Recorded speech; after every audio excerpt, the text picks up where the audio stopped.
We're kicking it off then, because I finally thought of the question. Jared's still not here. Yeah, he's here. He is. Tyrell. I see Oh, the rope in the chat. I didn't. Well, I'm But obviously. episode 37. Episode 37. We are making some headway, guys. Tower Pestilence, part 6, I think it is now. Tonight's the night. We wrap things up. Whether you want to or Not not. if I have anything to say. There will be a conclusion, goddammit. But tonight, yes, the conclusion of Tower of Pestilence, a long, arduous journey full of strife and horror and torment and confusion and conversations with hags and people jumping off of tall towers because they don't want to be a bitch. But and most notably, and it's still I've told so many people this in my personal life, but the fact that Sailor Sun kill billed the eye out of that yokai's anus was pretty darn cool. So without further ado, we will get to the questions for tonight. And the question for tonight for your character is your character a morning person or a night owl? And I asked this question also to keep in mind that you guys have not had a long rest in what appears to be like 3 days. So you guys are running on fumes. Not that you should rest, just that, maybe you want some spell slots back. But that's beside the point. The question, again, stands as, is your character a morning person or a night owl? Tyrell, we're going to start with you tonight. So Jared, is Tyrell a morning person or a night owl?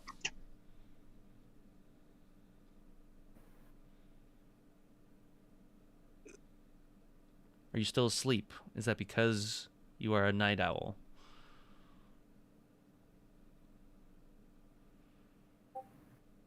Mic not working. No, it's not. Type it out. I'll read it in your voice. Okay, let's do this. All right. I hope you have text to talk, Tyrell, or you're fast at typing. I mean, I'm sure you're fast at typing, but we can come back to you. We'll come back to you, but don't feel free, or I guess feel free. Don't not feel free to jump in at the interval in which your mic begins to work. What's wrong with your phone? I don't know. Cameron, how about Stony? Since you chimed in, you were willing to step up in Tyrell's moment of need. Is Stony a morning or do people under the ocean, the Anasi Sea, even have a concept of night and day? I mean, how does that work? It might not be the same concept, I guess, as some of you topside people, but yeah, we have a typical sleep period. I definitely, I guess, what you could consider a night owl. After hours when family's gone to bed, I used to sneak out a lot and get in some troubles, stuff like that. Didn't want to wake up in the morning. So yeah, definitely not a morning guy. So how late do you usually sleep in? Right? Like I mean, just kind of depends. Nowadays, I've got a little more on my plate, so I kind of have to do the standard, but not really, as much as I can, I guess. Not really a set time. Depends on what I'm up to. So we're saying like you get about 8 hours of sleep or less than that on average, or Oh, probably less than that for sure. less than that? Any interesting dreams, I guess? I mean, no, not really. What's the last dream I you guess- had? Trying to think. I mean, a lot of times my dreams kind of default back to some of the deep ocean type of stuff. So a lot of those different animals and creatures that can glow, bioluminescent stuff. I feel like a lot of my dreams kind of default to that sort of thing. So Are you deep enough down that light doesn't really reach where you guys are at in the Anasi Sea, or is it kind of like? Not quite that. Yeah, so we can kind of tell when the sun goes down above the water, um, but we're kind of close to a couple of different deep sea trenches. Gotcha. So you just kind of sleep when you're like, all right, natural clock, like it's time. Right. Okay. Yep. Ian, I feel like Sailor Sun or Soul have some sort of interesting sleep schedule or something. Yes, we do. We don't sleep. Oh. At least one of us is always awake. No, that's a little split personality disorder humor. Hey. No, because we're the sun, we gain and harness all our power. So I love to be up to watch the sunrise, so I can immediately feel the warmth, the power of the sun, to lift my spirits. So sunsets by proxy must be just horrible for you. No, I've had enough time that I can able to reserve a little bit in my body, but I am currently running heavily on fumes and jumping off a building and power fisting someone. It's really taking a toll on me. So you're just eating up that vitamin D. You're just loving the D. Oh. I love it so much. I carry it kind of like in a large, like, see-through bottle. I put a blue top on the top of it, so I know that it is my vitamin. I'll just, for short, call it Sunny D. It gives me the sugar and power I need. Man, I feel like between you and Tyrell, you guys could really make a good business out of this. Like some sort of sports drink kind of thing, right? Like, or energy drink almost. No, that dude's all about gag gifts and tying people up. He's all about this sex shop. Oh, Tyrell? Really? Yeah, with his rope? Are you kidding me? Oh man, I can't believe I never put two and two together. Yeah. Why do you think he never gives it to anyone? He gags himself. Wow. This is some important insight in a night where Tyrell... I walked around the bushes one day and saw it. He's into asphyxiation, huh? Yeah? That's what I'm gathering? Yeah, I was coming back from the sunrise. Maybe that's why he can't talk tonight. His rope's a little too tight over the door, and maybe we should call the police or an ambulance. I'm kind of concerned now. If he doesn't believe that this happened, he should speak right now. Knew it. What? Oh, he's alive. You're alive. Oh my god. I'm glad you're okay. Did you manage to cut loose from your noose? No, not on what you're talking about.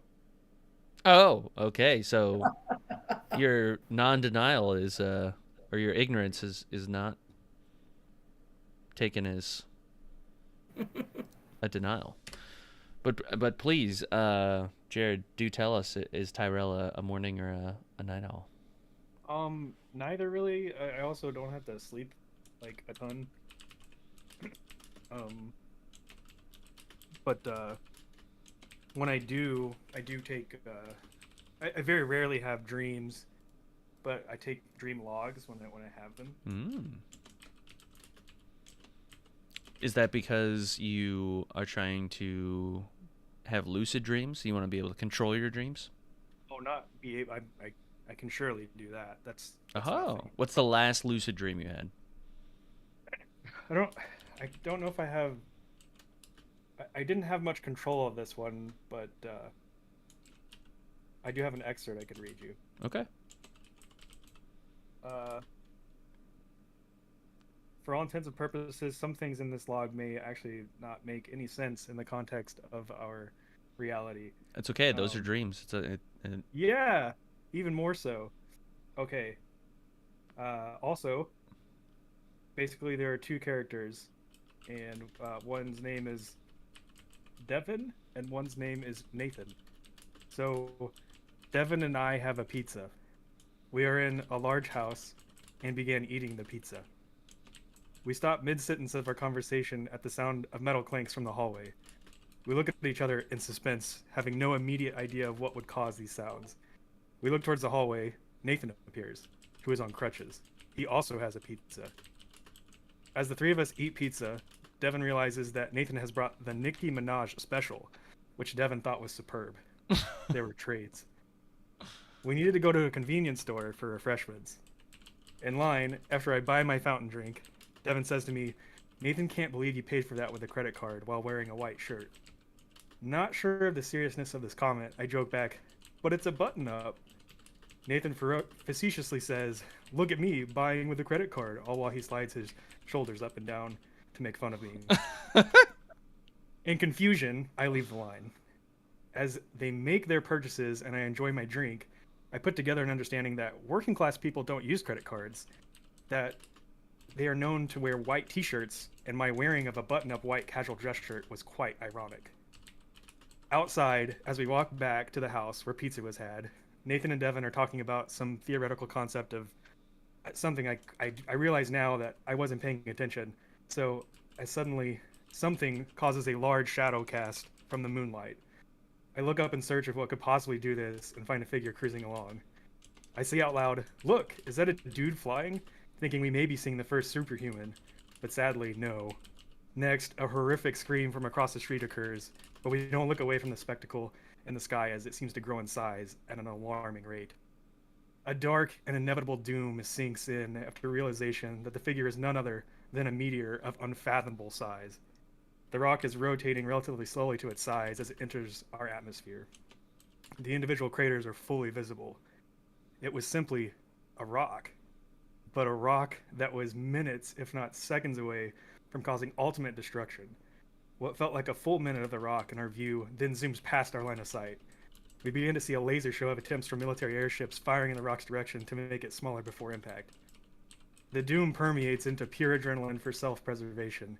We look in each direction to think of where any feasible shelter could be. Alas, I hear an earth-shattering crash. I turn slowly, back towards the direction of where the magnificent rock was headed. Immediately, debris flies towards my face, followed by an instant blackout. I wake up. It's super early in the morning, and my heart is racing. And that's my excerpt. Okay, do you guys have a secret like group chat where you share these dreams? No, it was the first one, and I threw everybody off guard. Because I want in. I want in. I want to make one now. After that, yeah. That's great. That's cool. That also might be more lines of dialogue than I think Tyrell has said this entire campaign in one fun fact. How did you already bullet have a points down. dream, like, prepared? Well, he used to call into dreams with Radon Randall. He clearly has a dream journal, and that was a note from his dream journal.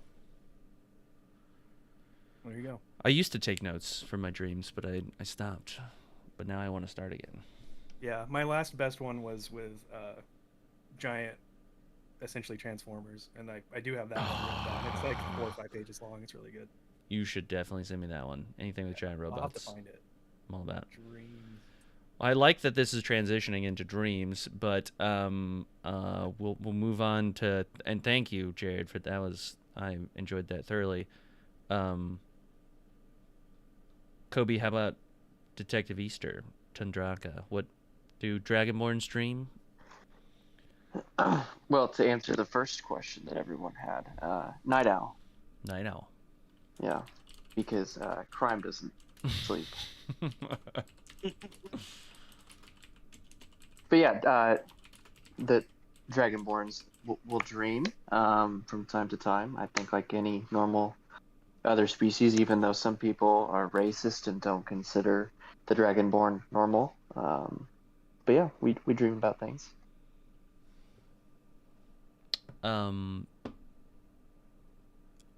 Are dreams something you share amongst your clan, or is that something that's more private that you only share with like your most closest of friends? If you think your dream means something, you got to bring it before the clan elders and the chiefs, or the chief, not chiefs, and then they can determine if your dream is some sort of a vision. It needs to be looked into for the sake of the clan. What's the weirdest dream that was ever brought before Chief Mahomes? The weirdest dream brought before Chief Mahomes was this one that his brother Jackson would disgrace his family and disgrace the Chandraka in some sort of weird dancing ritual. And so it was looked into, but there was no found claim of it. But they put an end to his dancing that day just to be safe. Interesting.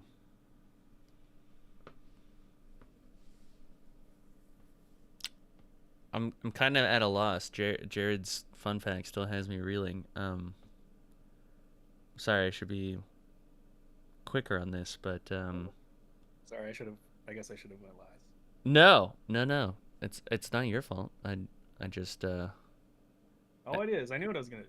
no, this whole thing, I mean, Night Owl, or I don't know what I expected from a simple question, but now that it's transcended into dreams, I just have so many thoughts and questions, but I'm trying to keep it on track. I guess, Josh, you're our last thing here. But morning person, night owl. What is Tug or Blibdoopulip? I mean, I would have to say that Blibdoopulip's more of a night owl, but Tug might be more of a morning person. So, really, any time is always a good time when you're with Blibdoopulip. Are you wearing your AirPods in the shower? No. Okay, I just had to make sure. No. They're on the charger. Gotcha. And I'm not in the shower. This is just the way Blibdoopulip sounds. Are you communicating with your people right now? Yeah. Oh. This is We need this- a prayer. We need a prayer this- session. It might as well be while he's in the shower. this is just what the inner mind of Blibdoopulip sounds like. Please Reach out to your just people. position us to Reach it, out to yeah. your people. Give them a prayer. You have not talked to them in quite some time. 3 days. What do you have to say? Speak from your heart. I mean, I am not even. I don't have my notes. you don't need. You gotta go from the heart, dude. There, I you don't. can't- When Blibdoopulip speaks, he doesn't speak from notes. There's no predetermined message. No. He mostly speaks from notes. So, I have lost so much respect for Blibdoopulip tonight, learning that. No, I refuse to believe that the word of Blibdoopulip comes from notes. Pre-scripted notes? No.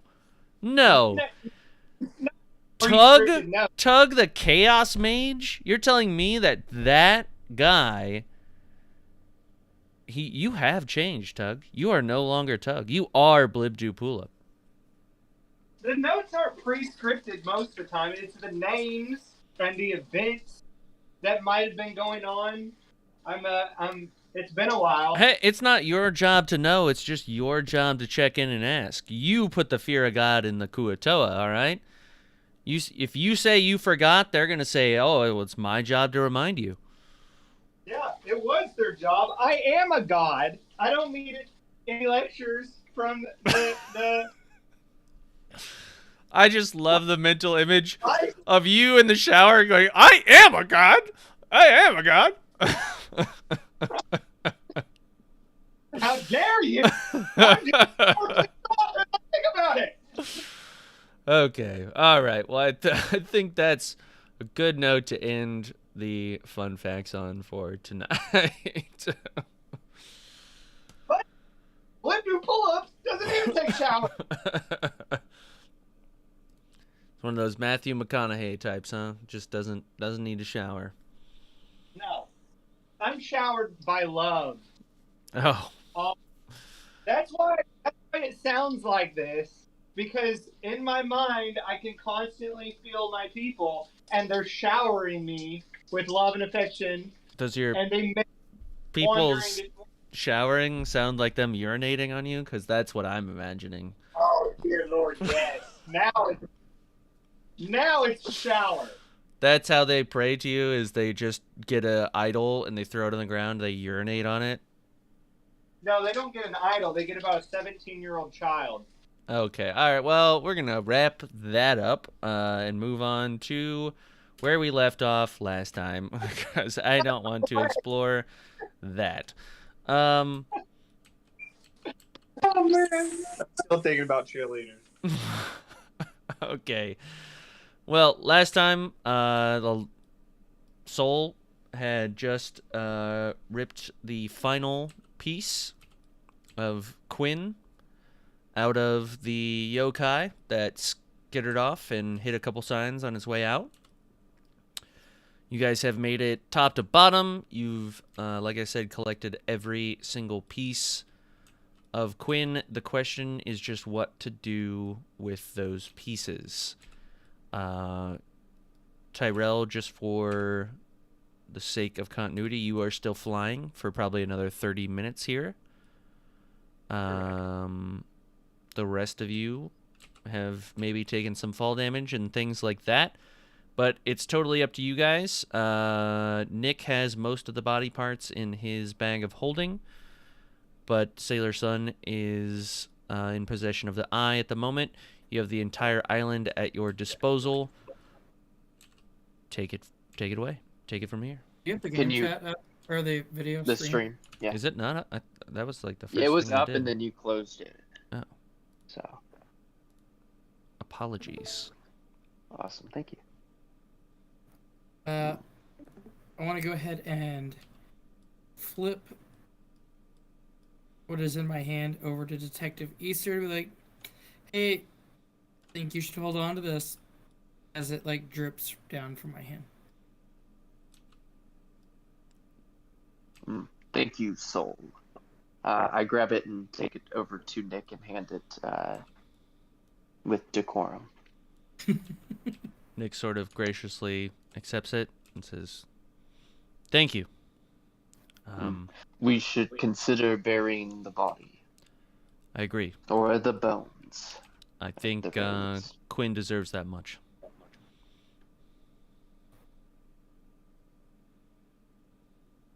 Anybody here who's a magic user, do you disagree with that? Or Stony, do you have other traditions about those who have passed to the other realm? Should we No. like burn the body? I mean, we could sink them in the ocean. We could always ask the fisherman what she would have wanted, says Nick. Ask the fisherman or ask the spirit? We could ask the spirit, but it doesn't seem like she's the talkative type. I also don't know where she disappeared to, but I noticed the glow of the fire from the troubadour and the trebuchet, but aside from that, I feel like this island doesn't have much to offer unless we wish to bury her here.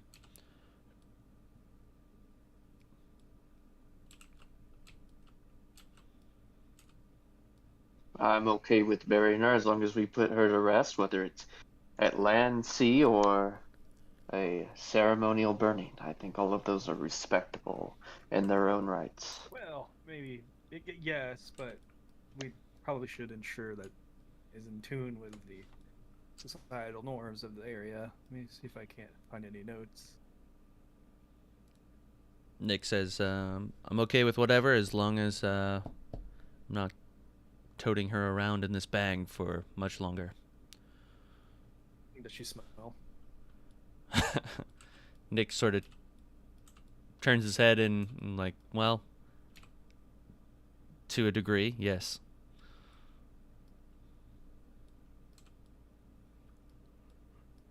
I still have her skull. Yes, well, we would want to bury it all at once, so when we do the when it's time to do the duties and we decide on a job, I would hope that you place the skull in with the other body parts that Nick has. You said duties.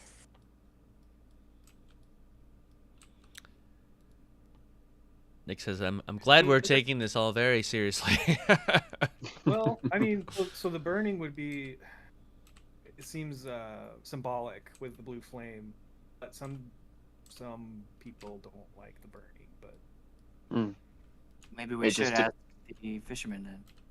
yeah, Yeah, yes, maybe- we could do that. let's Nick- go talk to him. Nick Yeah, and- sort of- Will we freak him out? Huh? Would it freak him out, you said?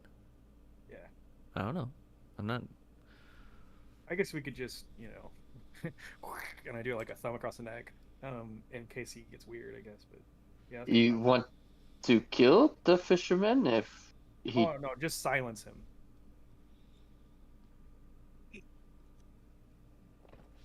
Okay, we can go talk to him. That's fine. I agree with Nick. We should at least bury the body soon, either at the discretion of the fisherman, or if he is of no help, then we bury this body in the woods nearby, or lay it to rest in the sea with the sea creatures, or burn it. I'm gonna start walking towards the fisherman.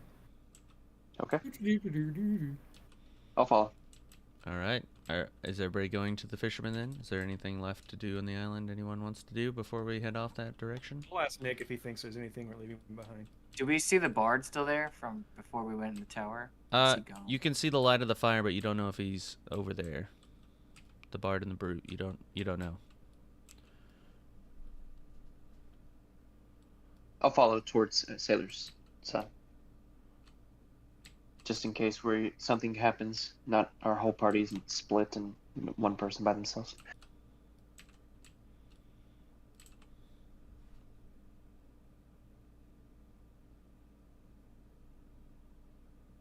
Yeah, just follow the gang, I guess. All right. Is everybody following the gang then? Yep. Okie dokie.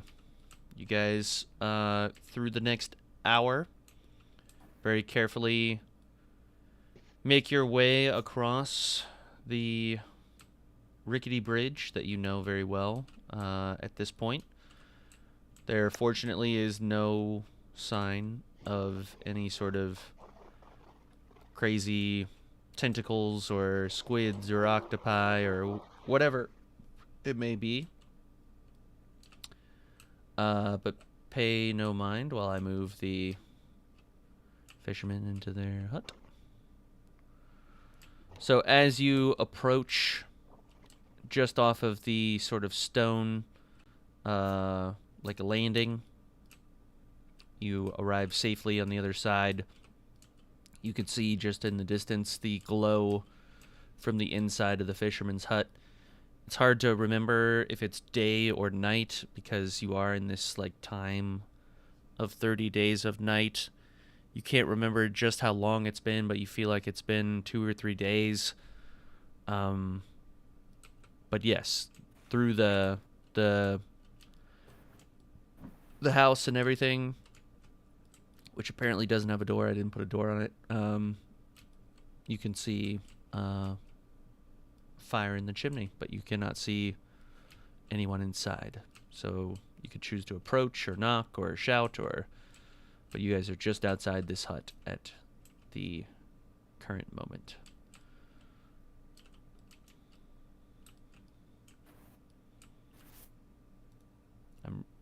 Well, is this good enough, guys? Or Are you saying good enough to leave the body here and not inform the No. fishermen? it was a little bit of sarcasm. We'll go. And is there any small rocks, pebbles I can find? Yeah, we can knock on the door. We are talking about a deceased victim here. We might as well at least show some respect. Okay. I'm done. All right. You guys approach, and you realize that there is no door as you walk up to the sailor's hut. Walking up, you can definitely smell something cooking inside. Smells fishy, but not the bad kind of fishy. The good kind of fishy. You don't see anyone inside, But looking through, you can definitely see there's some sort of pot of stew on the or in the cauldron there. That's in the fireplace. But it's up to you guys how you want to proceed here. I'm just gonna knock on the side of the wall there, like you would knock on a door. You, as soon as you sort of rap on the door, you hear like a chair sort of scoot backwards, like from a dinner table or something, and out from the silhouette of the doorway steps the fisherman you had run into once before. They say, hello? Hello? Oh, you've returned. Did you return the lantern to the tower?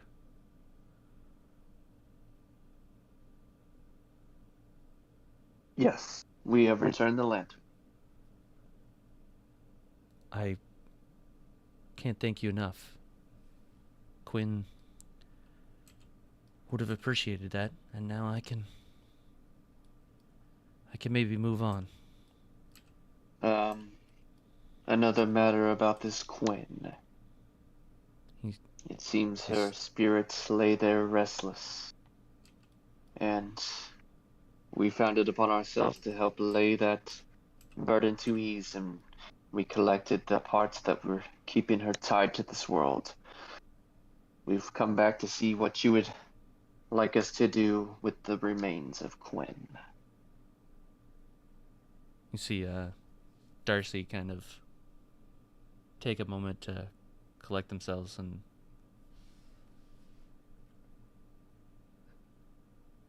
there's a long pause. Darcy finally says, "You have truly gone above and beyond. I never in my wildest dreams would have imagined that her remains still were there in that tower. I think, if I had to guess, Darcy would have liked to be buried in the forest." She was, Do you have any shovels? I do. Just along the side of the house here, just on the back side. I think Darcy would have appreciated being buried in the forest. Maybe somewhere nice, somewhere secluded, but also somewhere that seemed like a nice place to visit. Some sort of Yeah, we know marker, a or place called Edgewood.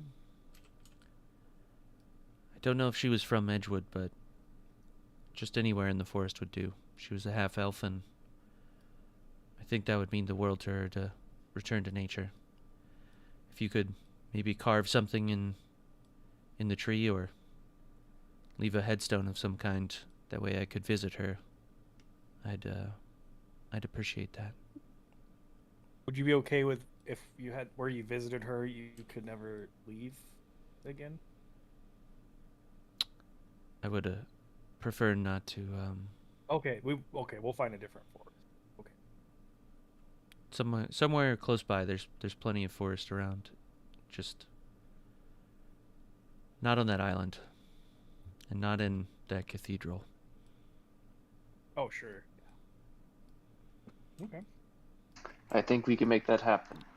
Did she have a favorite tree? She had a certain affinity for rosewoods. We'll see what we can do. Thank you. I'm gonna walk around the side and go grab a shovel. The Do you by chance have a tracking device of some sort, so you can know where you'll be? Darcy sort of turns to you, Tyrell, and says, "If you wouldn't mind returning after you had done this, I would like to reward you for your troubles. I can't thank you enough for what you've done, and I would go with you to bury her myself, but I'm not sure. I think you should be the ones to do it. A little different, but we could do it. Yeah, let's do it. Different guys. strokes for different folks. Let's get this thing over. Darcy says, "Please do return. I do wish to thank you."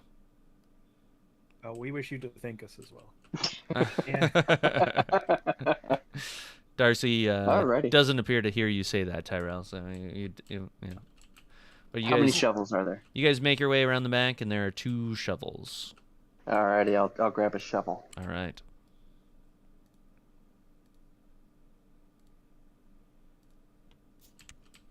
What time of day is it? Night. It's always night. Oh, that's right. It's always night in Polidoro. Just remember that. Night can't. Are they changing the name to Night Canties? And you can do your best to try if you want. Nah. Hey, I would like to take, I don't know, like passive perception or Okay. whatever I need Sure. while we're walking to the forest to see if I see any like fireflies. You do actually see some fireflies just right on the outskirts here. It doesn't seem like it'd be any trouble to collect a few. Yeah, I'm gonna. 5 to 10. Can I look for like a headstone thing, something that we could like carve a headstone out of? Sure, give me a perception check. And Tyrell, I'd say in an hour's time, you could have collected 10 to 12 of these fireflies for sure. Okay. So along this journey, just Yeah. keep in mind that you're collecting them as we go. Got it. What is what's the modifier for perception? Your perception check is going to be a wisdom modifier. Oh, good. I have a lot on that. But I am not proficient in wisdom. Okay. 20. Unnatural 20. Nat 20. No, unnatural. Oh, unnatural 20. Ooh, look away. So you see some, like stones and things, and with your vision into the water, you can see some that would maybe serve as good headstones for just about anybody, but your perception tends to lean you towards maybe finding a nice tree and carving something into it more so than finding a headstone. Like, even upon the request of Darcy in the fisherman's hut, you seem to think to yourself that, yeah, a small marking on a tree would serve much more to her tastes than an actual stone. Ranger Steve will help us spot a nice rosewood. Never mind. Does anybody know how to identify a rosewood tree? It's a reddish tree that has little flowers that grow out of it. Thank you, Madam Blib. False. I don't know my trees. I can't tell you an oak from an acacia. They all look the same to me. I don't pay much attention to the types of trees. And yet, you know something as rare as an acacia. Yeah, I know that types of trees exist, yet I can't tell you the difference between them. While everyone's speaking, Nick sort of steps up and says, "I know exactly the place. You can follow me." Finally. Okay. Better than Ranger Steve. Alrighty, let's go. So Nick sort of leads you guys along the coast if you're willing to follow.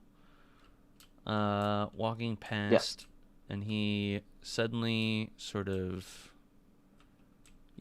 suddenly juts off into the forest. It seems to be a bit of a winding path. You sort of come out into the walkway that you've seen maybe once before, the one that you had leading up to the Nicanthes Arbitritis sort of manor. You go up over some elevation, back down, sort of through the woods here. dodging To and Grandma's weaving. house we go. Yes. Continually passing by boulders and things. I would swear there was a... Oh my god, how deep are we in the Right? fucking woods? I would have thought for sure. We're just gonna do this right here. We've been at this for hours, Nick. Where are we?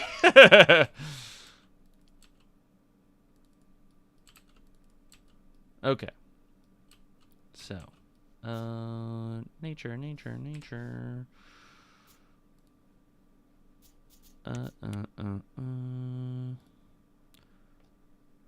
Let's find the right kind of tree. This fisherman's never gonna visit if it's this far out. I'm gonna be honest. It's not that far. I mean, maybe it's a little far, but it's not that far. We chose the last choose- rose tree in the whole forest. Let's do this one. Just a little tiny one. Okay. How do you know this spot, Nick? So let me get everybody here.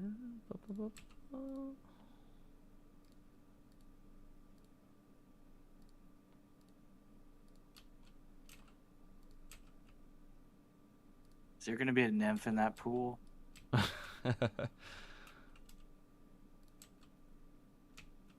He didn't say no. Who am I missing? Again, Nick? Nick's already here. How do you know this Is spot? Easter there? That's the one I was missing. Apologies. So the It's the detective. It's the build mode. It's got me thrown off. Okay. So, to answer your question, Tug, I know these forests very well. I know plants very well. I just happen to know where rosewood happens to reside. Let's smoke it. Well, I don't It's a think you very- can smoke rosewood, but I would ask that you respect this rosewood if we wish to bury someone here. it's a very pretty location. Where should I start digging? Under the rosewood. Nick sort of I nods and says, "Yes, I think anywhere around here, around this pool, all right. where the I- rosewood would do digging. just fine." She would, instead of a headstone, she'd really like a small inscription in the tree. We should put her under the tree. Perhaps, Madame Blib, you could inscribe something upon the tree for her. I am not much of an artist. We have a sketch artist down at the precinct that helps us for all those matters. Yeah, I'm not much of an artist either. I'm more of an idea man. Sailor's son, you look like quite the artist.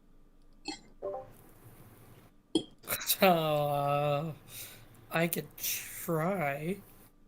Hmm. What idea do you have, Madame Blib, that should be inscribed upon the tree?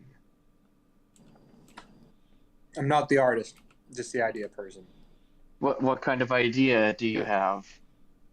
You know, she was an elf. It's a tree. She loved a fisherman. Do an infinity symbol. Ah, yes, that's. We could go sounds quite beyond nice. and do Like- a lantern, since that was our mission there. Oh, we could do the blue flame lantern. But that was a sad story. Do anyone remember that?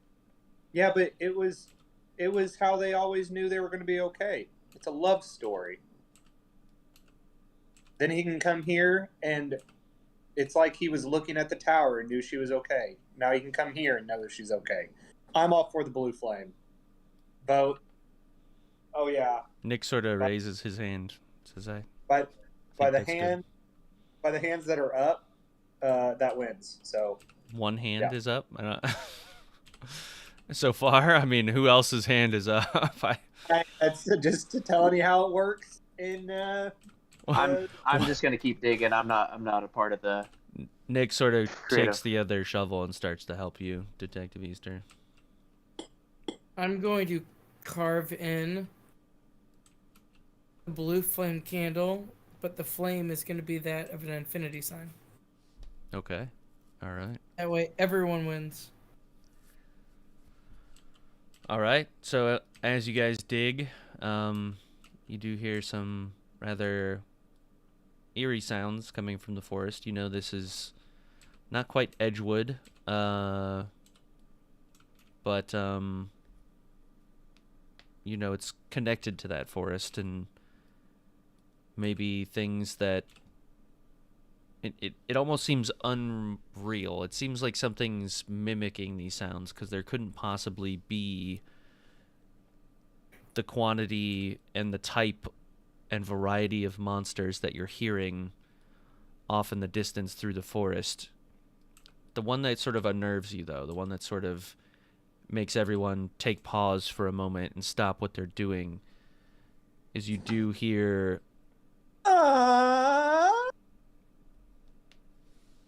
I don't know what that one was, but over that sound, you hear the low rumble of what appears to be a dragon breathing some sort of gas or fire or fumes, but you do hear this and you all sort of pause to look because it almost sounded as if that would have been coming your direction, but you see nothing, you hear nothing more.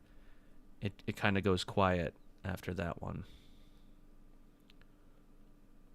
But as that sound sort of subsides, you notice that the hole has been dug more than deep enough.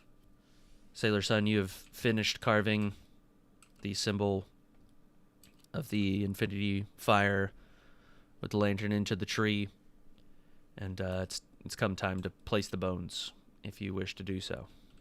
Nick sort of takes off his cloak, and he sort of lays it down on the ground next to the hole, and he reaches into his bag and he very slowly starts placing the different bones and body parts onto his cloak.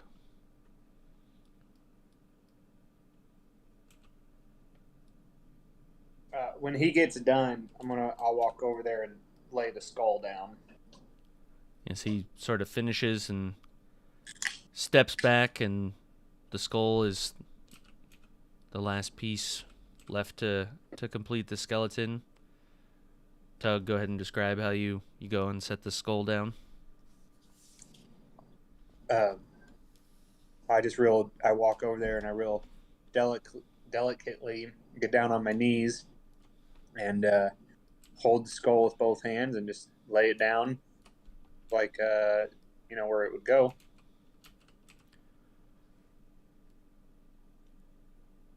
Nick sort of steps up and gives you a silent nod, and he sort of takes the tail end of his cloak and he sort of looks to the rest of you. You grab the other end, Tug. Yeah. All right. I need you and Nick to make a religion check. Religion is going to be intelligence modifier.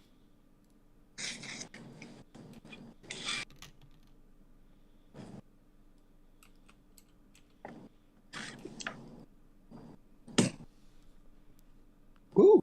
Nick Rolling rolled big. an 11 plus 7. 18. I got another 17. All right. You guys sort of very delicately lift the bones in the cloak, sort of raise it over the pit. You lower it down into the pit very carefully. Nick sort of steps back, says, "Should we say any words?"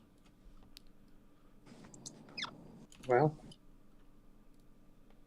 I don't believe I'm a follower of blood.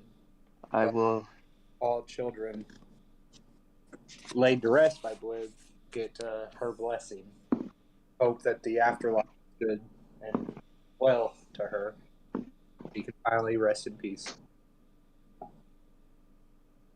and I will do the ceremonial Tundraka saying whenever we lay one to rest. And I will put both my hands and an X over my torso and Tundraka forever. Nick sort of stands around the circle and looks at all of you and says, "You didn't deserve the death that you had. You deserved better. I hope that we can do better. Rest easy." As he sort of lays his hand on the hilt of the shovel and scoops the first scoop of dirt.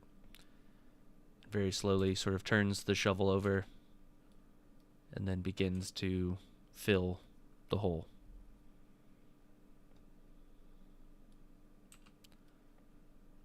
Nick sort of, while he's shoveling, turns to Sailor Sun and says, What did you inscribe in the tree?" I just wrote Tug was here. No. I felt it necessary to put in our last mission that surrounded her and know that her spirit will go on forever in all those hearts that she touched.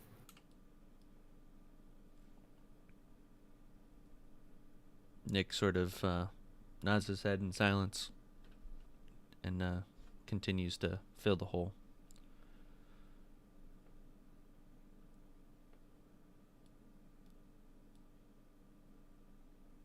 Yeah, we made Tug's character bigger, but Tundraka's here, 6'5", 285. I should be bigger than Tyrell.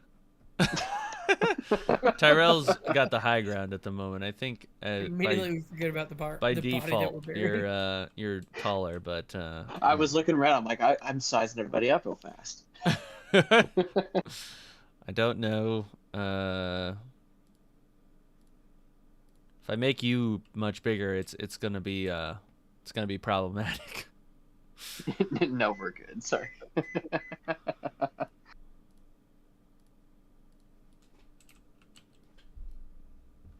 But it's gonna take Nick a minute doing it by himself. Yeah, I'll help out. I got the other shovel. All right, Tyrell, as you collect fireflies, and Detective Easter and Nick finish filling the hole. Sailor Sun, you kind of dust things off a little bit and make sure everything's perfect on the sigil. But as you guys finish laying the dirt down and patting it at the top, you notice that the dragonflies glow especially bright. Even the ones in that you've been collecting, Tyrell. They seem to sort of pulsate in response to what you've done. All of you feel a surge of positive energy sort of overcome your bodies. And you guys all just leveled up one entire level.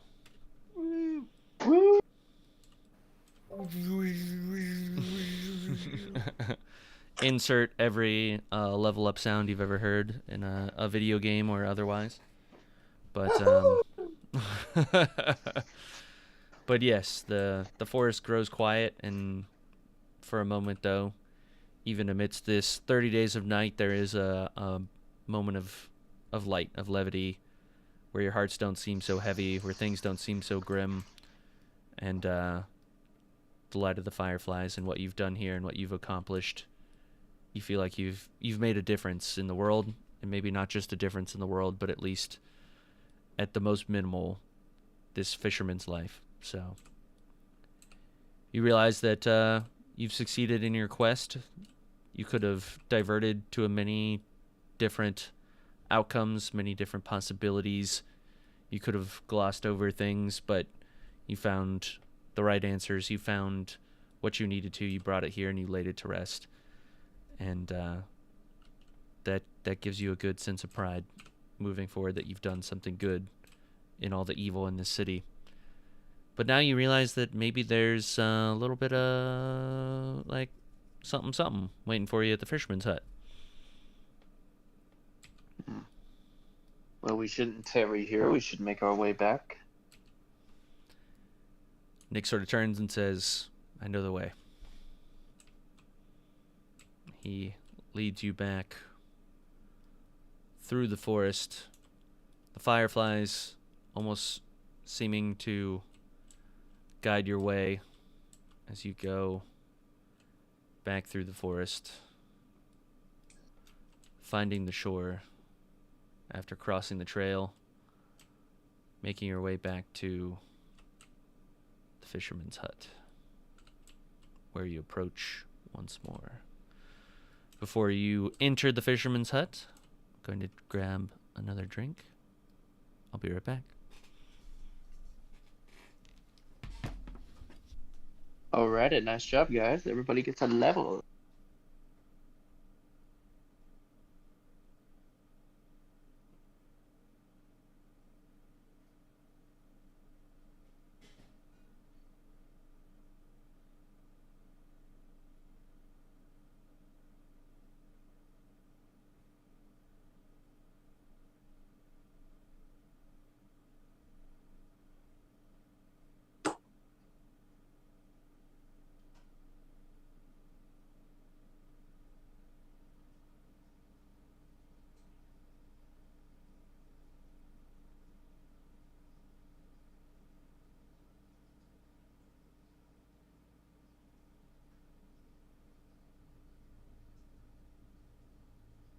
I'm not so sure, but from my experience, I might be able to level up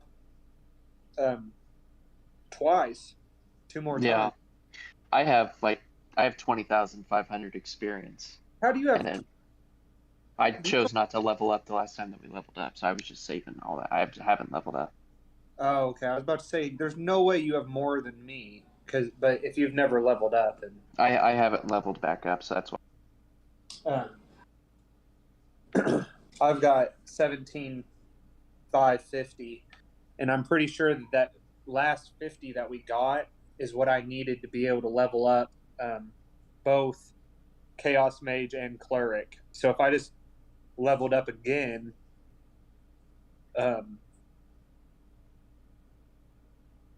that's pretty cool, because then I could level the Cleric up to level 5, and then level them both up again, and they'd both be at level 6.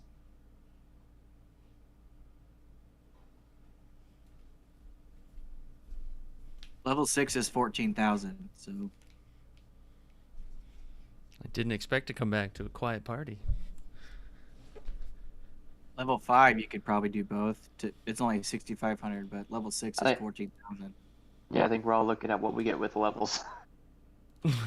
So, just to clarify on the level thing, you guys maintain whatever XP you had. Just think of this as a free level's worth of XP. So, Right. Yeah, we were talking about that plus whatever we had. so you get the next level you were going to get, and then apply the XP you already had to your next, like, accumulation, right? Yeah. So how much do we? We didn't get any extra XP. We just leveled up, right? So this is like a milestone level up. So you guys did the ultimate best ending kind of thing. So you got a level from that. Yeah. Awesome. Good job, team.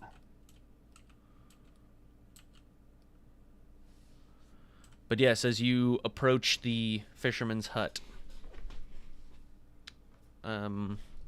this time you don't have to knock or anything. Darcy seems to expect you and hears you walk up the steps. Says, please, please, come in, come in.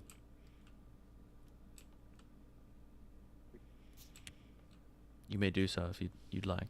Yep, I'll walk in. All right. I'm inside.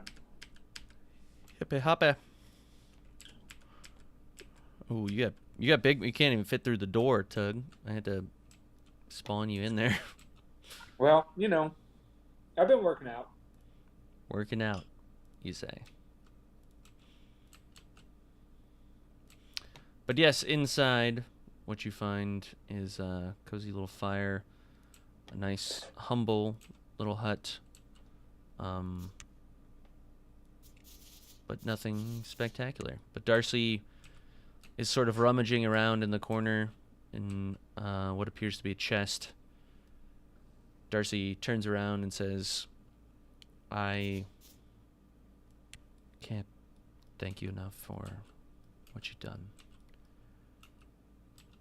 You've brought peace not to just Quinn, but also to me. If there's ever anything I can do for you in the future, any information I can provide, I am at your beck and call. But this is my greatest possession that I own. It's allowed me to survive out here on my own as long as I have, and I think it's time I move on from this place and maybe find a life of my own. But I think giving this up is something that will help me to move on. And Darcy sort of holds up what appears to be a common-looking fishing rod. And at first glance, doesn't really look special. Like, you think, oh, okay, sure, you've just been using a fishing rod to catch your own food and survive. But then Darcy goes on and explains this fishing rod is rather peculiar. Once a day you can cast this fishing rod into any body of water, and it's a mystery as to what it will pull out. Sometimes you have to sit there a minute, but something will come and eventually take the reel, and when you pull it up, it could be anything. It could be treasure. It could be a creature. It could be... who knows?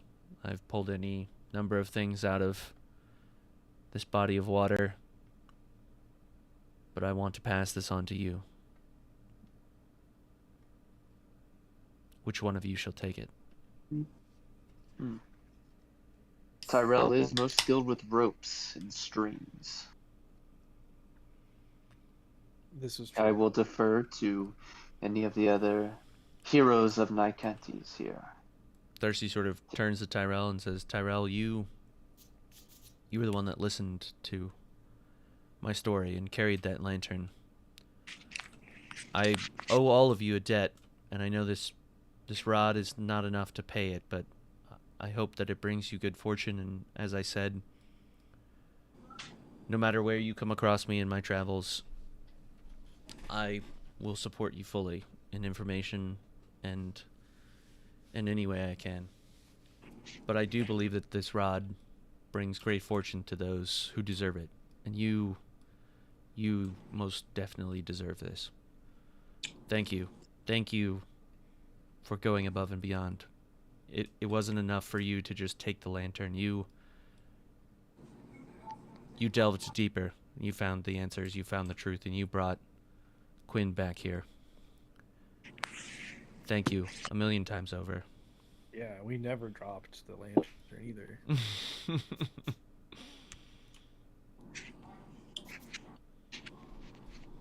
Thank you.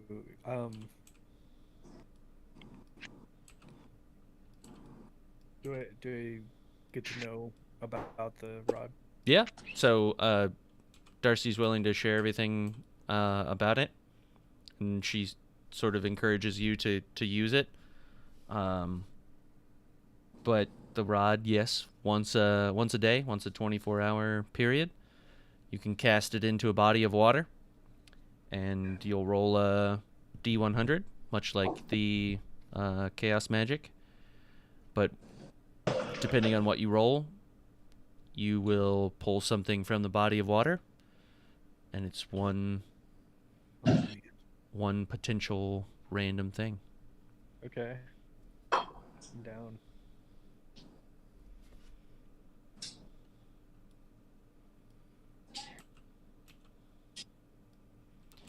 You guys sort of get the impression that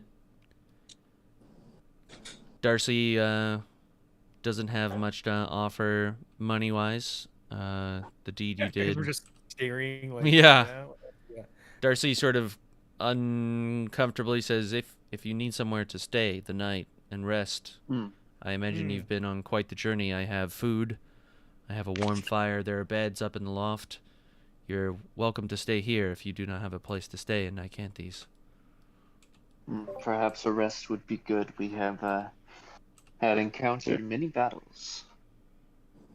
That would be great. Darcy, could you tell us first what kind of creatures are in these woods?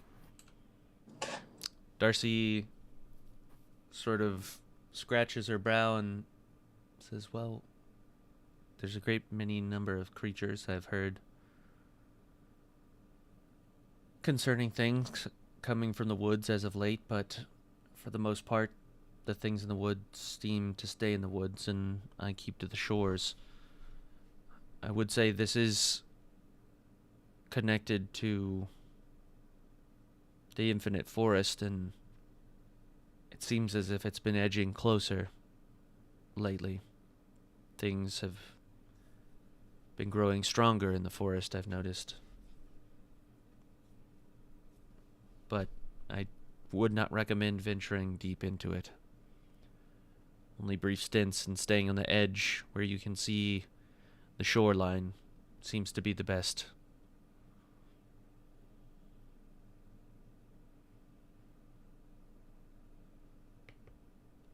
Have there been any dealings with cursed creatures in the forest making their way here? Cursed? Cursed in which manner? Lycanthropy. Oh gods, I've not come across such creatures, but a creature cursed by lycanthropy in this time, this epoch of Eventide, I would hate to think It would wreak havoc upon the city and all those who dwell in it and around it. Exactly. That is why I ask, just to make sure that we and the citizens around the city are safe. I have heard howls, but I did You not. have heard howls. I did not think to connect it to such things.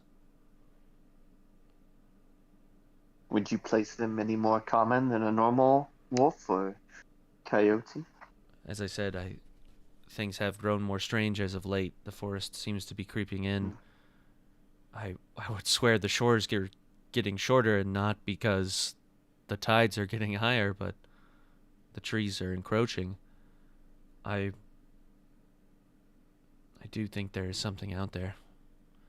And you have put doubt in my mind as to what I thought it was. I'm starting to think that it may be exactly that, Detective Easter.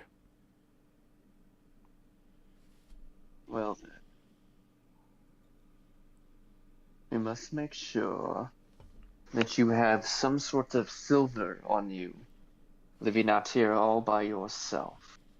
It'd be wise to take anything that you have of silver and fashion it into some sort of spear or dagger, and not wander into the woods without it.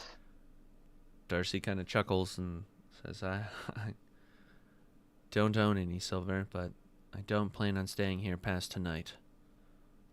I think Good. maybe I'll sail across the Anasi Sea, find a new home somewhere else. But, as I said, you are all welcome here, even after I leave. As far as I'm concerned, this property is yours. I have no further use for it. Land. Do you have the deed to this land?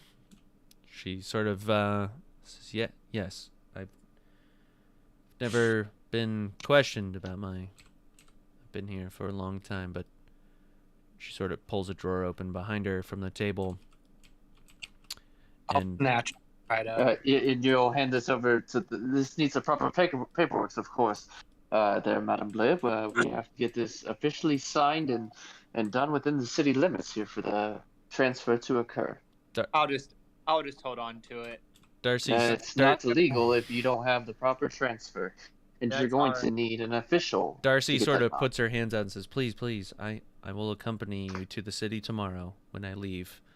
Ah, I will yes. sign the documents before the Keepers of Justice, and it will be official. This will be your plot of land. Oh, I cannot tell you how great a gift you have given the world. Mm. The Chandraka will make great use of Yeah. Yeah, they will, along with the Kuatoa. it. Darcy says, you may do with it what you want. Just understand that these shores are plentiful. They have fed me and made a living for quite some time. Yeah, they will. Plenty of good fish to eat around here. Yes. Many offspring will flourish upon these lands and bring joy. I hope those offspring are salmon and white bass that would feed many Chandraka. Oh.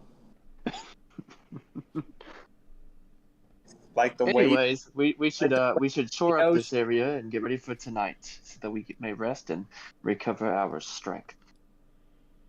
Hey, Darcy, I do have a question for you. Being so close to the ocean, Sure thing.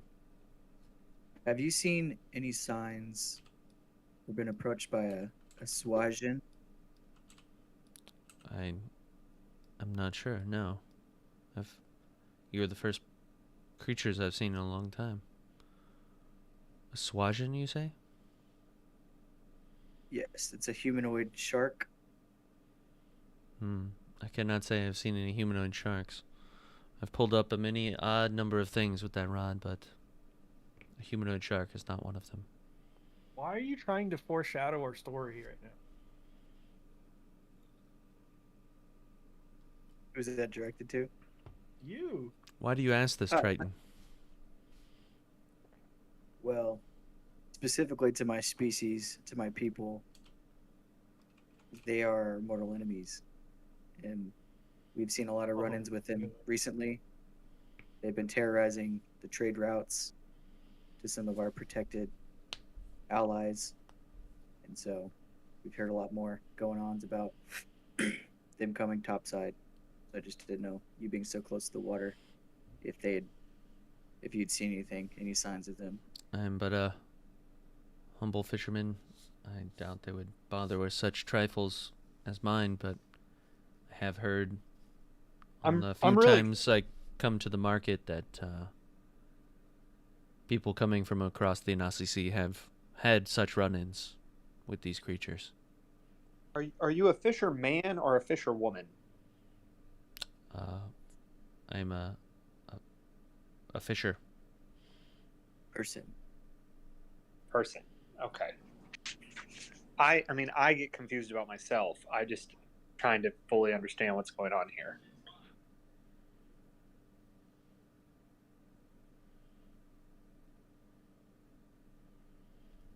Darcy sort of Thank you. says, Ready for bed. I'm a half elf. I understand it can be a bit confusing sometimes for those unfamiliar with elven species, but yes, we are all very fair in complexion and happen to have long hair. I do not blame you, Madame Blibdupulip, for your misunderstanding of what I am.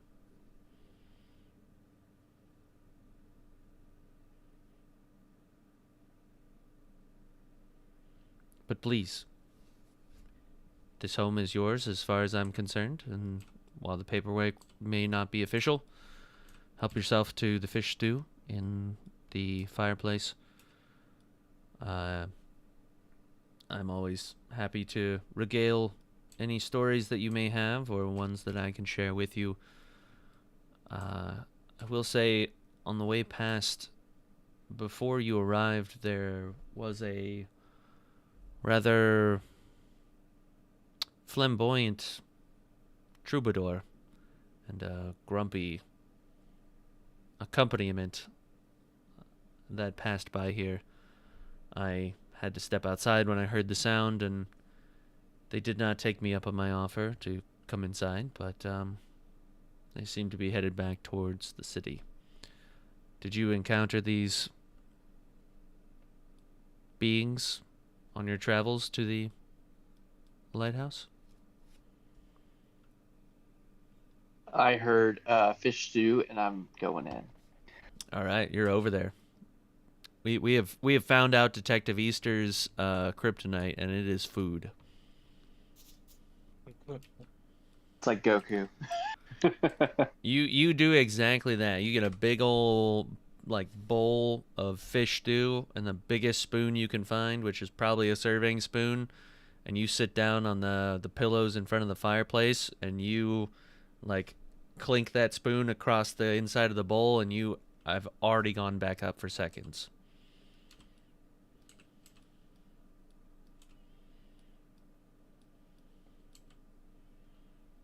Any Guys, don't be shy. This food is pretty good. any HP that you lost, Detective Easter, from your fall has been recovered. Perfect.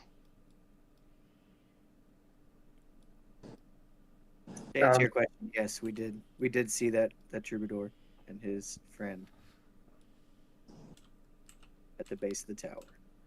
What were they doing in such a strange place? Well, they seem to be following in any sort of excitement. He mentioned, he likes to spread the word of deeds and adventure. Beyond that, he did not really tell us much. So, Darcy sort of moves over to the fireplace as well and collects a bowl of soup. Says, please do tell me how you came across the bones of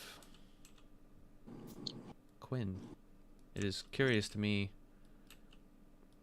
Just tell me of your adventures. What did you encounter? What did you see? I have not been to the island since that night.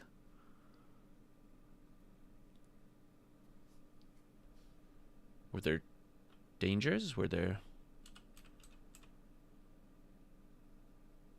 Oh yeah, lots to tell them all about it, guys. Please, the rest of you eat. Do not be shy. Yeah, I'm gonna get up and get a bowl as well. All right. Yeah, I guess I'll go get a bowl. Mm-hmm. God damn, dude. This thing right here is killing me. There we go. Okay. Yeah. Everybody that wants one. Is anybody weirded out by Blake eating fish? Or Stony. I mean, I guess Stony's that's not as unusual. I would assume Stony eats other fish, right? That's all I have to eat down in the ocean. What do you think I eat down there? Kelp? Yeah, Mhm. I mean the Kuatoa are like a higher level of fish. They're not really fish, so it's fine. I've justified it. You're I'm fine you're freshwater. like a dolphin. There's saltwater.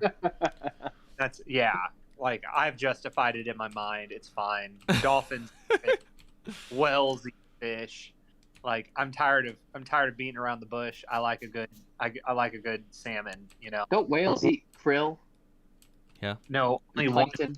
only one kind of whale. Oh, okay. No, wait. How do you not know this, Kobe? That we learned this shit in like 4th grade. The killer whale. Oh, I'm sorry. I was busy being taught cursive because that was important. the killer I didn't care about what the whale? whales were all eating.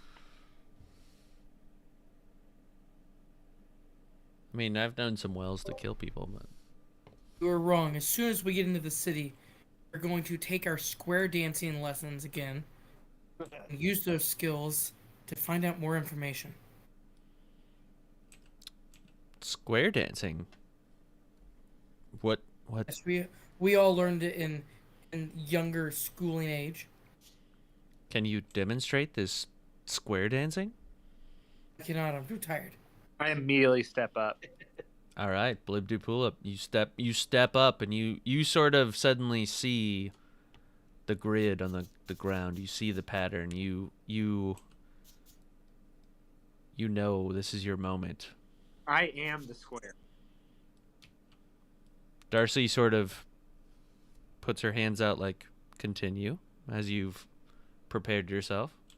I grab her hands and pull her in close. Whoa, Darcy is taken back. She even blushes a little bit as you take her in Skip to my loo, skip to my loo, my partner. We're at it. We're square dancing. I'm throwing her around, passing her around. She's sort of swept around. Who are you passing her to? I guess no one. I go back and get her. She's just in this dazed state of like confusion, but kind of for it. And yes, you square dance all around the room, and everyone eating their soup is kind of entranced as you provide this entertainment. And even Nick is a little enthralled and says, Then the grand finale. I pick her up over my head, dirty dancing. It's all happening. Everybody's jaw drops. well, like, okay, all right. Go ahead and first off, give me a persuasion check, because you don't get to do that without the other person's consent. You can't simply pick someone up like that. Man, I'm rolling like a son of a bitch. 14 plus. Oh, a lot. 8. 22. Okay. You sort of like meet eye contact, and she approaches you, and she doesn't know what is about to happen, but you kneel and you throw your hands up as you pick her up by her waist, and she spreads her arms just naturally, as everyone in the room is sort of gobsmacked by this thing that has occurred in front of them. And you sort of set Darcy down, and she sort of... For clarification, I took the alert feat, so I can't be surprised. I'm not surprised. Sure. But Darcy sort of steps back and says, "Wow, square dancing. Is that last bit usually part of the square dance?" No, that was just for you, honey. Darcy says, I clearly have so much to learn. I've been cooped up here for too long. It's all right. The world is your oyster. Darcy sort of steps away and kind of has a moment to collect herself and says, "Thank you, Madam Blibdipulipet. You have shown me that there's still joy in this world without the people that I love in it.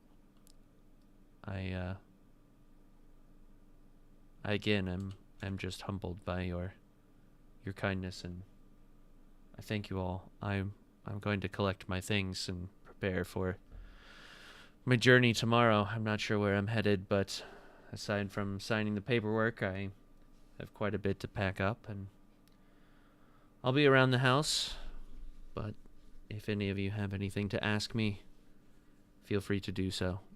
Otherwise, I will leave you to it. Thank you." I'm gonna finish my bowl and go to bed. All right. Detective Easter, you finish your bowl and you head upstairs to the loft, which... There it is.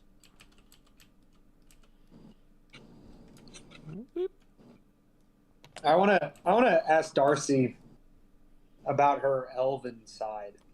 Okay. So as she's sort of going through her drawers and stuff and throwing things in a big bag, clothing and otherwise, what do you want to ask her?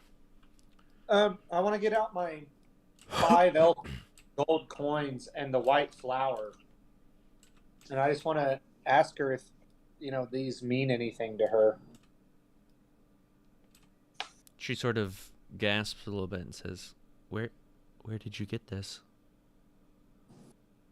I've had many unknown journeys, and just these are some things I've acquired through those journeys, and I'm still a little confused about them. I just didn't know if, with you being so close to Edgewood, in the forest. I'm sorry, that was a really bad explanation. In the forest, I came from the never-ending forest. Do these mean anything to you? being so close to the forest? She sort of looks at the flower once again and says, I had heard tales when I was a much younger elf about our ancestors in these forests, and I never strayed deep enough to find out for myself, but you're telling me that this forest leads to such a flower. In a very complicated and confusing way, you can get to the flower, but it is not a journey that I would ever send a soul on to. It's a horrible journey. You can see Darcy sort of deep in reflection. She says, I think that may be the kind of journey I'm looking for. Would you mind if I, and this is too much to ask, and I understand if your answer is no, but would you mind if I took this flower?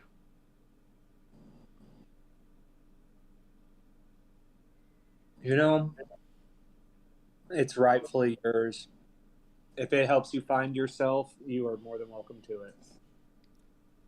I think that is exactly what this will do. I will take this token, and tomorrow after signing the documents, we'll head into and towards Edgewood and the Infinite Forest, and I will find my ancestors. Can you tell us any stories, maybe, about this flower? Why you obviously know it and seen it. I mean, is there any knowledge I could benefit from? Corellin is said to adorned themselves with this flower, this exact flower, which I thought to only be a myth, but here you are surprising me, and to see it is awe-inspiring. I again thought this thing to be something of a fairy tale, and here you just carry it on your person. You are quite a fortunate creature. Your appearance may scare some, but to be blessed with the flower of Corellin, you are truly meant for great things in this world. Well, not all of us can have the wonderful appearance of yourself. We have to find other ways to make it in this world. I think you will find that appearances are not everything, and that being true to oneself and true to their heart is why you've been bestowed with this flower in the first place. I can't help but think that, as maybe self-centered as it may be, that you brought this flower to me for a reason. You've given me purpose again, beyond what I've had here. I feel as if I've been wasting time, but now I have found purpose, and I thank you, Madame Blibdoopulip.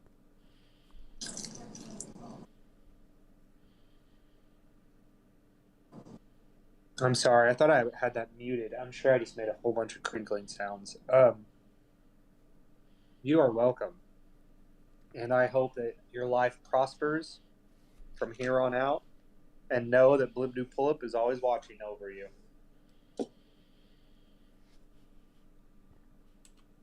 I thank you. I will spread the good word of Blibdoopulip. That is all I can ask. You are a most noble creature. Thank you. I guess I'm gonna go lay down. All right. Are you going upstairs in the loft, or? No, I'm gonna go out in the ocean where I belong. Wow, you exited just fine. It was the entrance that was the issue, but sure. You sort of go out to the end of the dock and you sort of wade into the water, and down. I'm a little confused by that. What do you mean the entrance wasn't so good?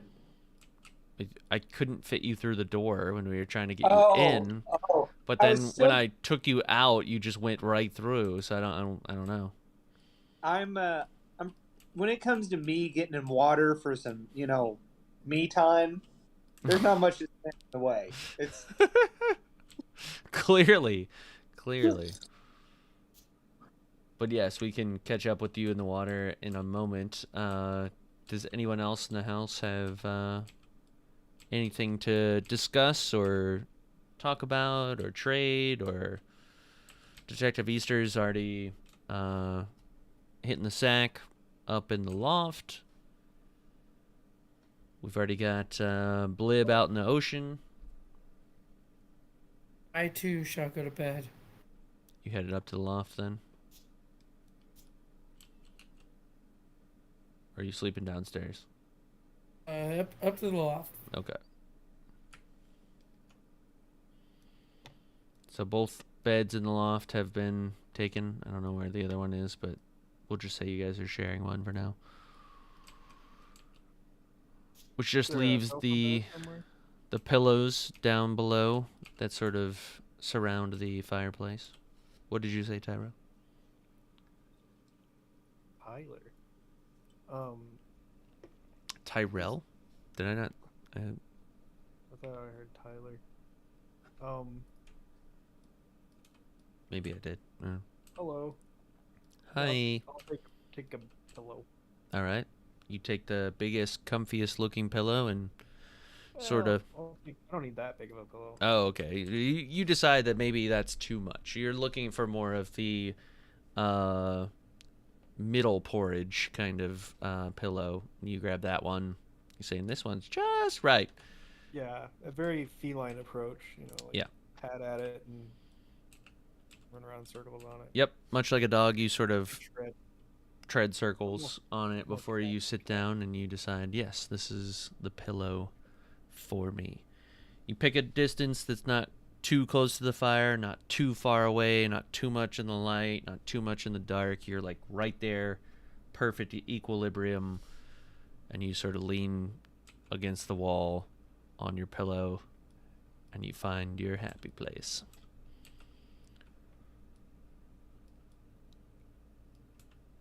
I'm gonna go kip outside, get that nice sea breeze on my face while I was sleeping. All right, you just sleeping out on the deck, or are you picking somewhere in the sand or something? Yep, down there off the deck in the sand. All right. How do you sleep in the sand? Leaning up against one of the piers, like the Gotcha. under the deck, I guess. Sure thing. All right. Tyrell, you can see Nick is already huddled in the corner and fast asleep. We'll catch up with Tug underwater. Tug, was there anything you wanted to do before you went to sleep in the water, or are you just down there? Nice. We haven't got a prayer session forever. Let's do it. I think we should start next session with a prayer session. Not because it's been a bit. I mean, shit.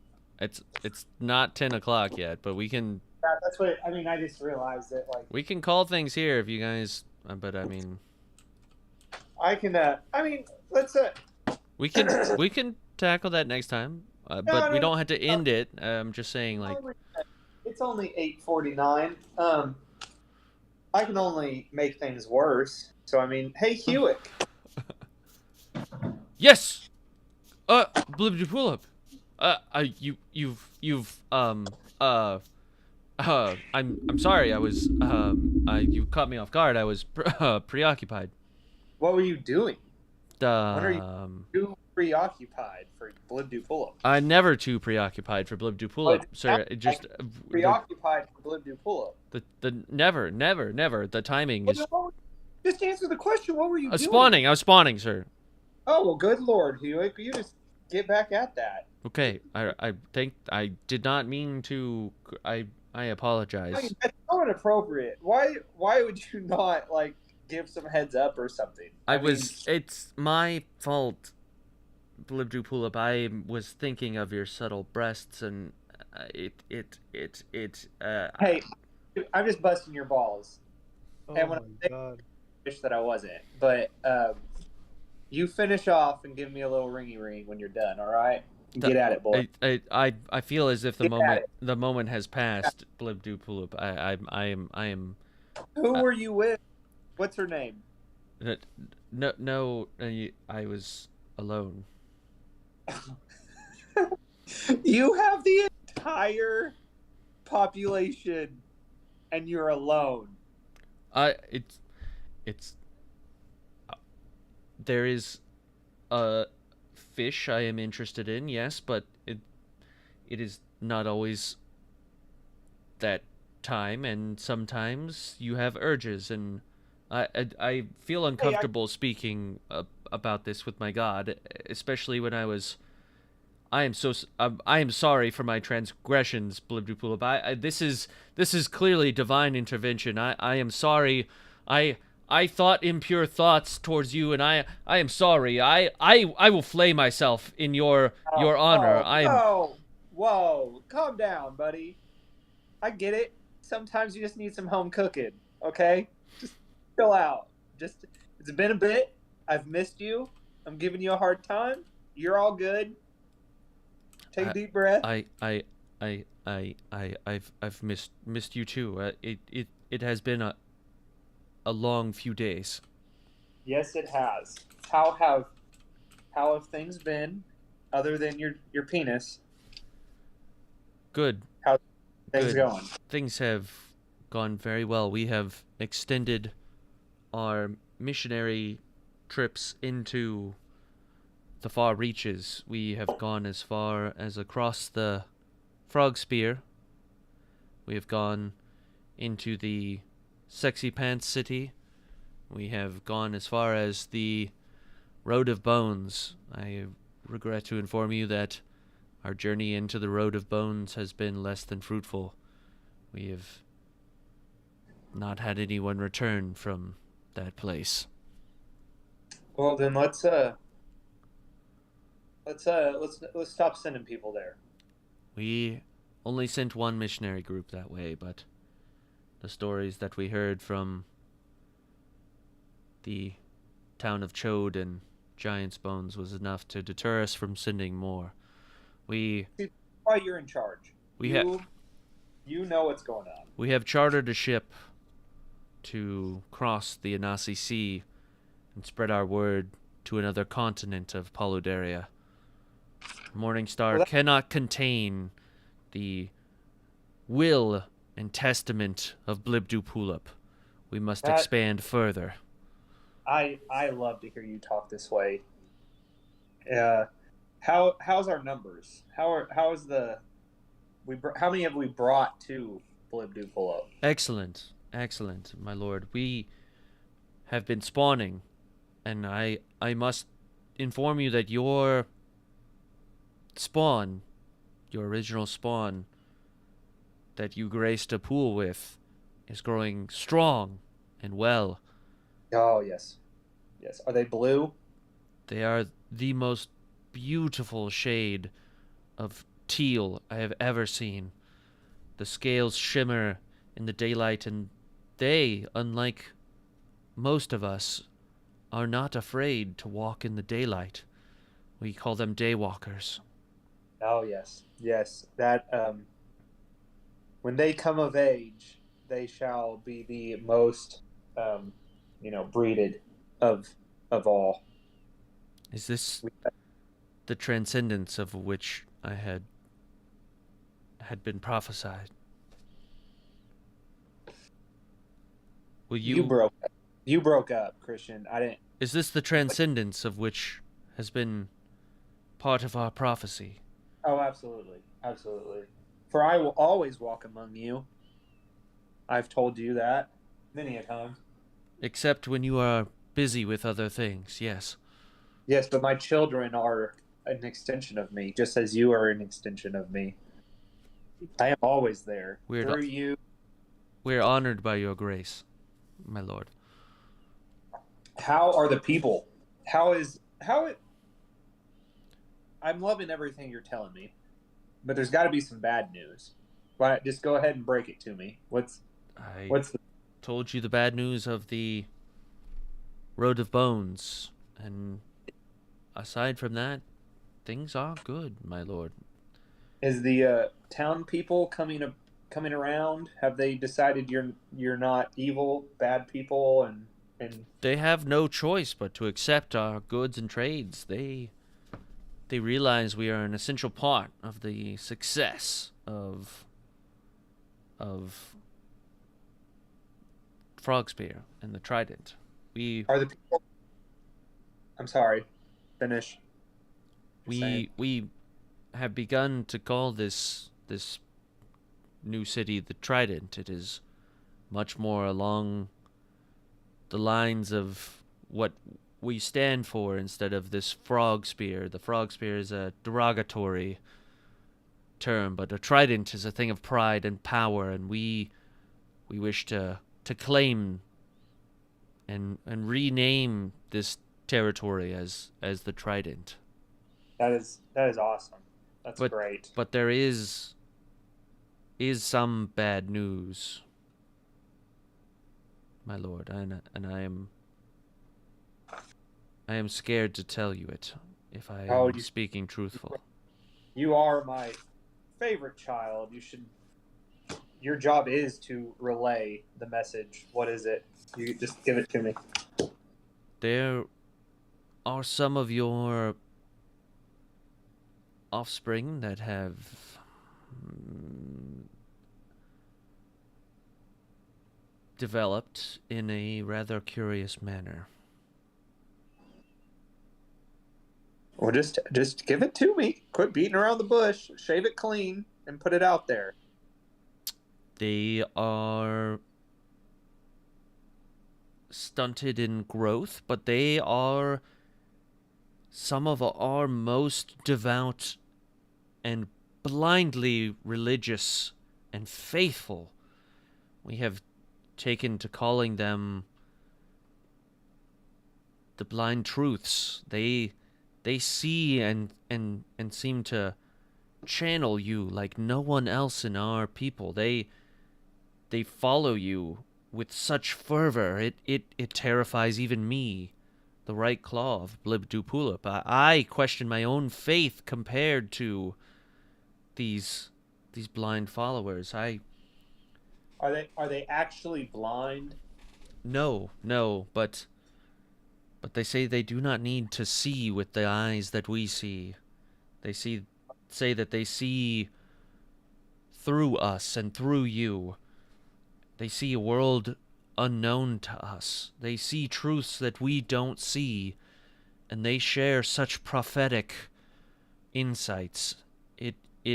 It is moving. It is. I do not know if it is a blessing or a curse. I merely bring this to your attention in that they have made me stronger in faith by questioning the things that you have said. Not questioning in a negative manner, but questioning things that I did not even know to ask. And it has always brought me closer to you, my lord, closer to you and my faith and my belief in what you are doing for our people.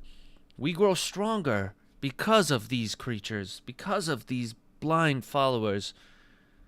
It is amazing to me that all of all that you have created for us, it is blinding, your majesty.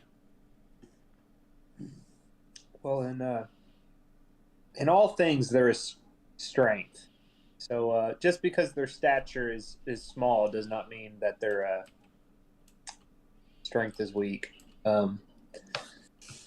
Well, I mean, it sounds like everything's going good.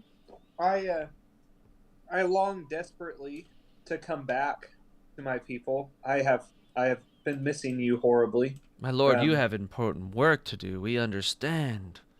The 20 that met me here in Nicantes, they brought so much joy to my heart. Yes.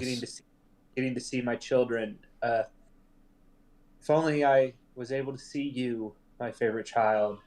But you are where you need to be. You are where you should be. But Thank you. There is one final thing, my lord, that I must bring to your attention. absolutely. What is it? What is it? The town of Edgewood that you tasked us with occupying and turning into a profitable resource. I mean, yeah, surely that has been very. Tell me of the prosper and the glory that has come of there. We are still scratching our gills over the harvesting of the Edgewood forest, but there was a rather peculiar visitor we had. He attempted to be stealthy, but the stature of such a creature could never be stealthy. He was clad in all green, and I feared for my life when I even heard the stories from my scouts, but... So, hold up. So, in other words, I need to talk to Siak. I'll be back. Give me a second. Yeah, yes, my lord. Very well. Yo, Siak, what up? My man. What's up? Yo. What? How you doing, bro? Good. My lord, what's up? What are you doing? Seeing stuff. Totally seeing stuff. Yeah. Seeing stuff. All kinds of stuff, my lord. You're not even a little? What? A little You don't- stuff? I see lots of stuff. But you're not missing me? No, I'm don't- totally missing you. I was just thinking about you, and then you showed up. Yeah. I mean, you know I can read your thoughts, right? Right, which is why I was like, man, I'm sure missing blah, blah, blah, and here you are. Oh, Yeah. Crazy. Yeah. So, how's things in Edgewood? Great, man. Totally fine. I mean, my lord, it's totally fine. It's great. Yeah. We're working on cutting down the trees and stuff. It's been cool. We've been totally fine. Maybe big green scary dude show up for a minute, but we totally scared him off. It's all good. So, how's that wood trade coming in? Yeah, a wood trade's great. We haven't cut down a tree yet, but we did sell all the wood they cut down before. So, yeah.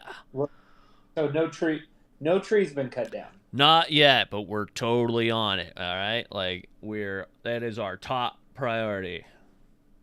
So what's keeping you from cutting the tree down? Well, they don't seem to cut at all. We're using all sorts of sharp stuff, and it's just not working. So I don't know what's missing, but we'll find it. We'll figure it out. Don't worry. Don't you worry. We got it. How are the people accepting you? The kids totally copacetic. They're all for Blibdu pull up, but they're adults and stuff. We maybe had to lock them in a church for a bit. That's probably that. Are they still in the church? They've been in there just a little bit. How long have they been in the church? I don't know. I haven't checked in a couple weeks. You need to let them out of the church.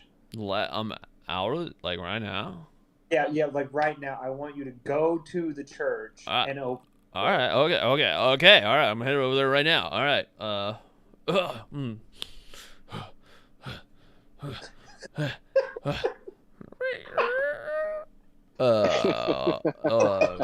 Yeah. So they're napping. Yeah. Okay. They're dead asleep. I don't understand how you turned into a surfer boy that's incompetent, but we got an issue here. What do you mean an issue? There's no issue. Okay, yeah. Gather the Kuatoa. Sure thing. Gotcha. Check. Have some of them occupy the children on the other side of the town. Okay, gotcha. Yeah, you guys. Yeah, like you three. Yeah, yeah. Raise your hand. Yeah, you got it. Okay, you go and play with those kitties. Okay. Take the bodies out the back door. Bury them far away from Whoa! town. Why are we burying the people who are sleeping? If you question me again, I'm sorry. You Hush. got it. Sure thing. Yeah, all you guys over there, we're gonna move these sleepy people and put them in the ground. That's right.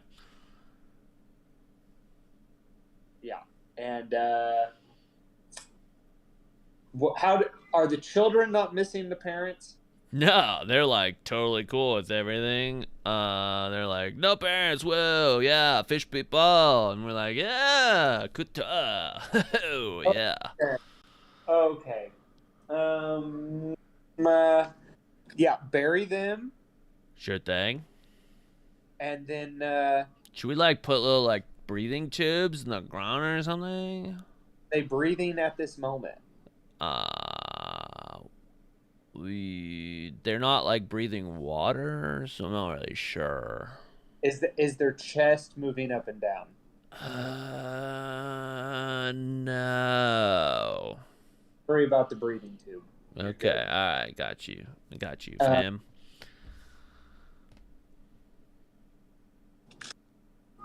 So, Blippity Pull Up, I just had this like crazy time here that the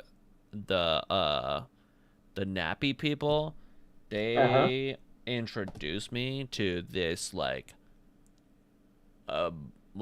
red liquid in a cauldron, and it's been like, oh wow, it's been such a trip, bro. Have you been drinking it? Well, they said it was like good for your health, so yeah. No, quit drinking it. Are you sure? It doesn't like feel bad. Yeah, no, stop that. Okay. Like I should put this bottle down, is what you're saying? Yeah, put the bottle down. Okay, all right, the bottle's down. Go pick it back up and pour it in the bottle. I got it. Where am I pouring it? Sorry, what? With the rest of it. All of it. Into the cauldron? Back into the cauldron. How many of you are drinking the blood? Well, I'll be honest, I'm being a little selfish. It's just me. That's wine, isn't it? Now I'm trying to remember. Fuck. Is that blood or wine? Is it blood or wine? There's been no fucking going on around here, though. I've been so strict on that shit. Like, no one's reproducing unless I say so.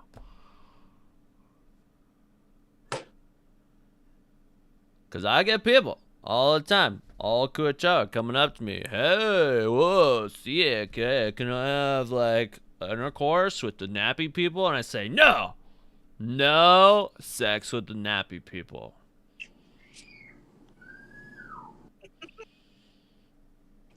I'll be back. Where are you going? Hey, Hewitt.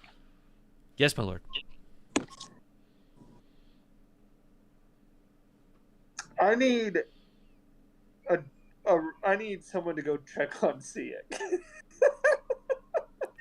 What's wrong with Siak, my lord? He's a drunk. A drunk. He's given in to the earthly. Oh. He's dead. I'm the. Should I send the missionaries, my lord, or should we No, send I someone don't- more I don't. physical? Who? Your offspring. This may be the best test we could send them on. It would earn them great respect amongst their people. If we were to send these people, these new breed, Who is the? these Uru Kuatoa. Urukuito. What did you just call him? The Huru? They have taken on a bit of a moniker here, my lord, called the Urukura Toa. Huru Kua. The Uru Kuatoa. Ooh. So how would you spell that? Uru. The same way you spell Urukai. So O-U? U-R-U. Uru Kuatoa. U-R-U. Uru. Okay. As I said, these Kuatoa, directly descendant and this beautiful teal color, are accelerating quite quickly. They have already grown. Yeah, that's fine. Let's send the Uru Kuatoa to Edgewood. They are a fleet, 10,000 strong. Oh, okay. Yeah, that's fine. Send them. Yes, my lord. 10,000 Uru Kuatoa to Edgewood. But that's like not even half of that's nothing, right? Like our numbers are vast. You told me that 10,000's nothing. That's just one. That's just the spawn of my children. So how many spawn? It outnumbers our Kuatoa by at least. We are 1/10 of their quantity. So there's only 1,000? Yes. You told me that our numbers were vast. I said that our numbers are vast. Yes, the offspring of Kuatoa are strong. They've grown quite quickly and quite strong. They are a formidable force, ready to wage. So I only have 1,000 Kuatoa followers. No, my lord, you have 11,000 Kuatoa followers, but of those 11,000, there are 10,000 Uru Kuatoa. Okay, we're definitely changing the game up here. Because that is not the way it was described a month ago. As I said, my lord, they have grown quite fast. Sure. They are strong. They may be simple in nature, but they follow orders to a T.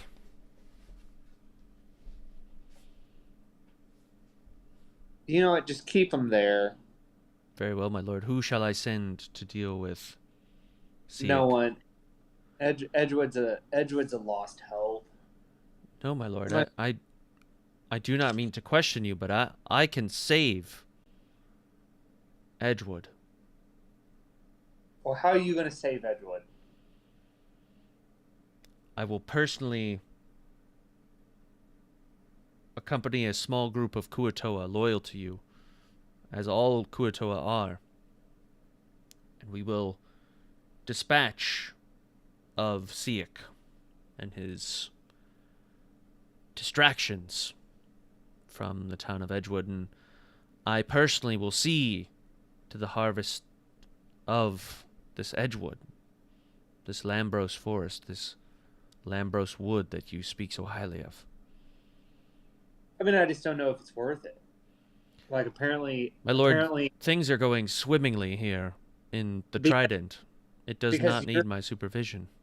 No, it's going swimmingly because you're there, which is where you need to be. Sieg has failed me, and I think he just needs to come back home. Who shall I send to bring Sieg back for his judgment? I mean, who's the strongest of you? There should definitely, seeing how we have competitions, we should definitely know who the strongest of us are. So, shall I hold a competition, my lord? So, no, you should just know. We already know. These Urukuratoa are unproven in combat. We can only assume their prowess. Well, I'm sure they're pretty prowess. They're my children. Fuck it. I don't know. Burn the world to the ground. Send a Uru Kuatoa to Edgewood. To burn the world to the ground? We will set ablaze the Lambros forest, the likes of which have never been seen. Please, I just. No, here's what I need. We're gonna Oh my ignore god. that you're trying to tell me that there's only 1,000 Kuatoa, because that I know that's not true. We've had many discussions. There's more than that. There are more Kuatoa in this world, but those Kuatoa are not privy to our Messiah's arrival. We have yet to reach those Kuatoa. They're in the Then far we're- reaches, which is exactly why, my lord, I am sending Kuatoa across the Anasi Sea to reach those Kuatoa in their freshwater habitats to let them know that Blibdupulip has arrived. All right, well then reach them. Reach out and touch them. Get it done. Absolutely, my lord. As I said, would you like to send the Uru Kuatoa to Yes. Lambros? I would light such a fire as to set it ablaze that would rival even Ember Peak, my lord. No burning. No burning right now. Send 1,000 of the Uru Kuatoa to Ember Peak or Edgewood. Edgewood. You hear sort of like scratching on a piece of paper, like Edgewood, gotcha.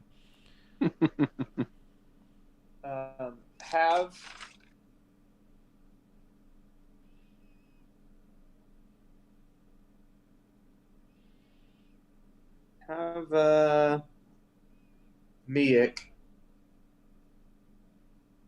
Yes. He's the leader of the Uru Kuatoa. Very well. Have Miak retire. See it at Edgewood. When you say retire, my lord, do I take the meaning correctly?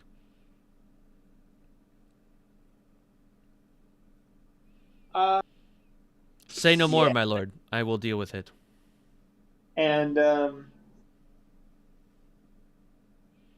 Miak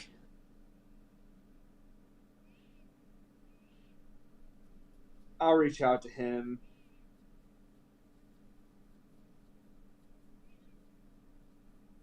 Talk to him about what needs to be done out there. Thank you, my lord.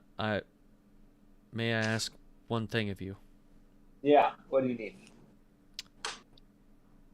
Would you be so kind as to... I'm sorry. No, I should not ask this. I apologize. Forget I said anything. I already started it. Just ask. What is it? Could you send a mental projection of your breast to me? Oh, easily. What the fuck? You're gonna get more. You're gonna get more. Oh, God. Happily. So happily. Thank you, my lord. Thank you, my lord.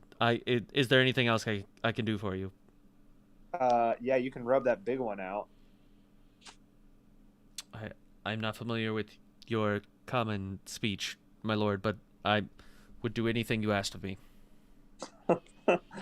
Okay. Mental images are being sent at this moment. Yes, my lord. I must attend to things, my lord. May I have your leave? Yeah, you're good. Thank you, my lord. I'm gonna reach out to Miak, Yes, my lord. my child, my actual kin. Yes, this is Miak, yes. Yes. When you get to Edgewood, you're going to Edgewood if you don't know already. But I do when you know, get my to- lord. Yes. when you get to Edgewood, you need to retire Siak because he tends to have a drinking problem. Say no more, my lord. No one will And- see or hear of Miak. Siak. No, Siak. You're Miak. So here's the deal. The way they used to cut the trees down was by the blood of the children. but we're not doing that. We're not going to kill children. So I need you to like figure out a way, maybe like a child animal or something, but you need to be brainstorming on a replacement for Can we simply have the children volunteer their blood, my lord? I mean, as long as they don't die. Very well. That's a great. See, you're already onto something. We need to come with a ritual of where they donate their blood freely without dying. It can That be is done. That is the key. We don't want them to die. We want them to embrace Blibdu Pull-Up and the Kuatoa. We shall set up a clinic, my lord. It will be done. There we go.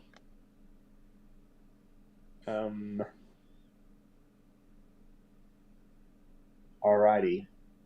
Miek, I like your style. You remind me of a young me. Thank you, my lord. There's no greater honor than being compared to you. No, you are my actual child. You are the greatest of them at this moment. So I will not fail you, my lord. there's going to be a constant power struggle with y'all. Y'all are all kind of high maintenance. All right. Not me, my So- lord. Not yet.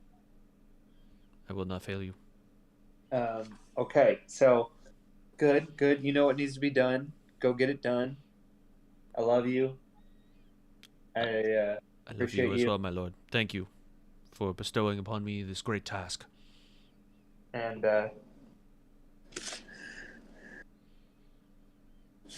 there's 1,000 of you, so there's 9,000 of you left. Okay, get it done. Let me know how it goes. It will be Check done. in. I will reach out to you soon, my lord. Pray to me.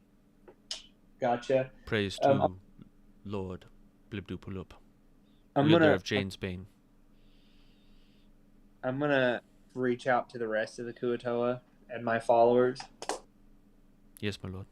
We are listening. and I'm just gonna tell all my children how much I love them, how proud I am of them, and their sacrifices, and how great they're doing with keeping the Trident, strong, and how we're working towards planting our feet in Edgewood, and that just reminded me of something. There's going to be some more needing to be sent to Nicantes and the tower. Just telling them all how if they need me, they can reach out to me, and they're awesome. They're the greatest followers in the world, and just how much I love them, and to keep doing what they're doing. And yeah, I need to talk to Hewitt again. Yes, my lord. I'm here. Have you finished yet, or?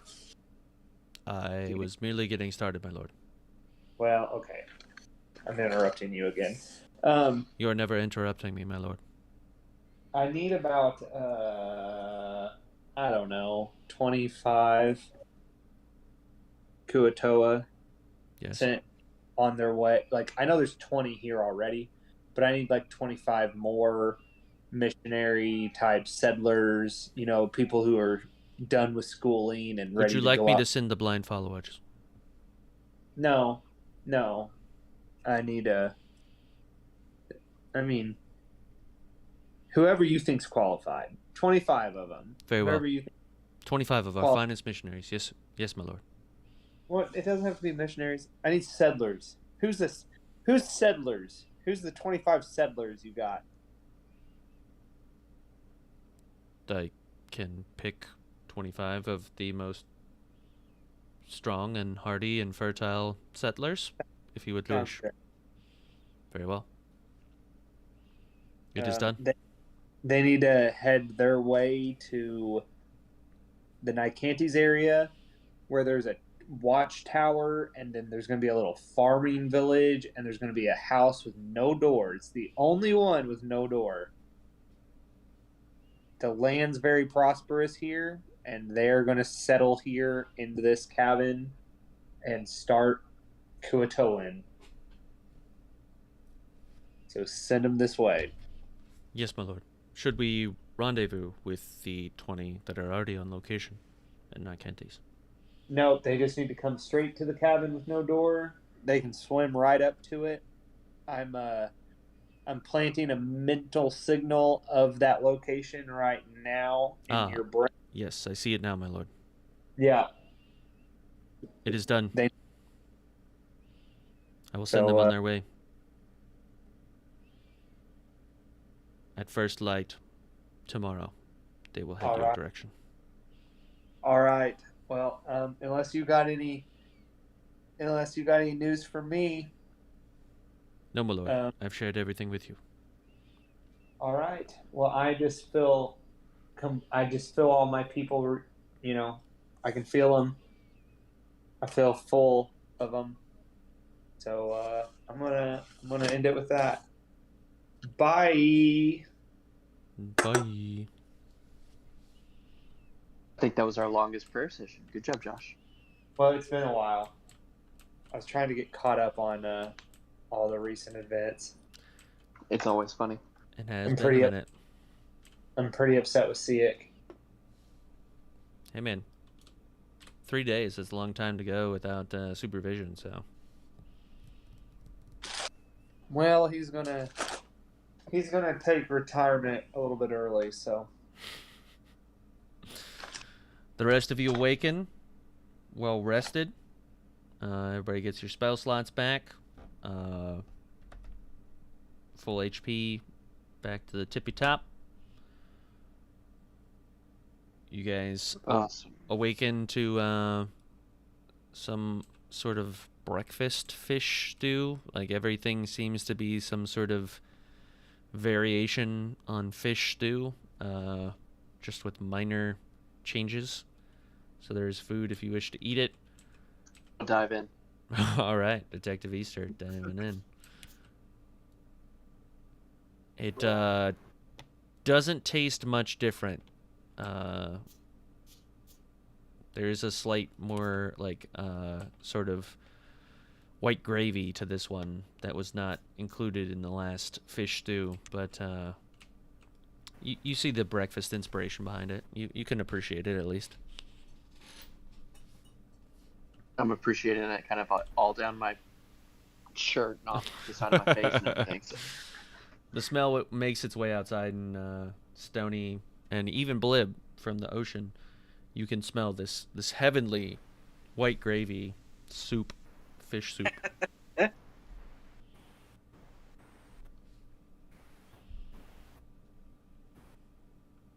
There's even some. Stony's gonna have to go take a dip first in the water. All right. There's even some like very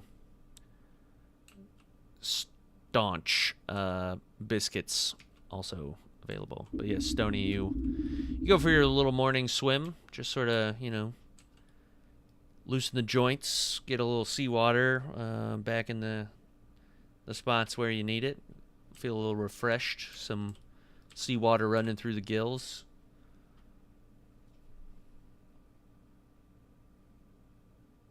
Is Tyrell? Oh, go ahead, sorry, Gamer. No. You don't have any telekinetic powers I don't know about, do you? No. Okay. I do not. Only to sea life. I can expose my intentions on sea creatures. You feel some stuff out there. You're not sure what it is, but you could send out a feeler if you really want to the immediate vicinity. Really, don't really need anything right now. Okay, all right. Is Tyrell up? Tyrell is up, yes. Tyrell, are we going to try to this fishing rod today? Yeah. How far of a walk is it? It's right outside. There's not much of a walk at all. Ooh, maybe next time. No, okay, I'll pick it up. Let's go check it out. Okay, I slop down the rest of my bowl and head out. All right. I do not have a D100, so I'm going down. I can roll one no, for it. I got Okay. Jared, you have more dice than anybody I know. You should have 100 Hey, dice. actually, if you I haven't rolled looked them. at one just this weekend, and I thought that would be really cool. And now I'm like, damn it, now let's go back and buy that. Don't you just need the percentage dice and a D10? I guess that's true. I guess, Yeah. yeah. No, I use a digital. I like it. I got 65. You got 65. All right, let me move you guys Pretty outside weird, at right? least first. You catch a Kuotoa. That would be weird. But somehow on brand. Oh, Detective Easter's stuck in the attic. Down. Out. There we go. All right, so Tyrell, you sort of pull this fishing rod, this unremarkable fishing rod, out of your back, and you sort of like your back, like you had it holstered on your No, I back know. or whatever. I was But totally- you didn't have anything on the hook. You sort of feel weird casting a fishing rod, but you throw it out there. You let it sort of sit for a while, and you think this is kind of stupid, right? Like, this isn't gonna work. Like, what the hell is this thing? And suddenly there's like a bit of a tug, like a bit of resistance. Go ahead and give me a strength roll. Is it just tug? Yeah, it's just it's I was only gonna say, He- he's I underneath just pulling on it. I'm just down there pulling on it. Just that's all it is. I just pop up and I'm like, haha, fuck you. Okay. My strength roll is a 15. 15. Wow, fuck you. I know. That's even with a -1.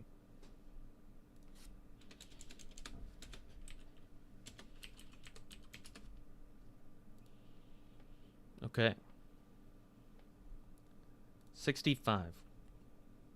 So, as you start to reel it in, you can sort of feel a bit of resistance. It's not like fighting you, but just the like weight of it as you're pulling it towards you, it sort of, eases and you get used to the cadence of it.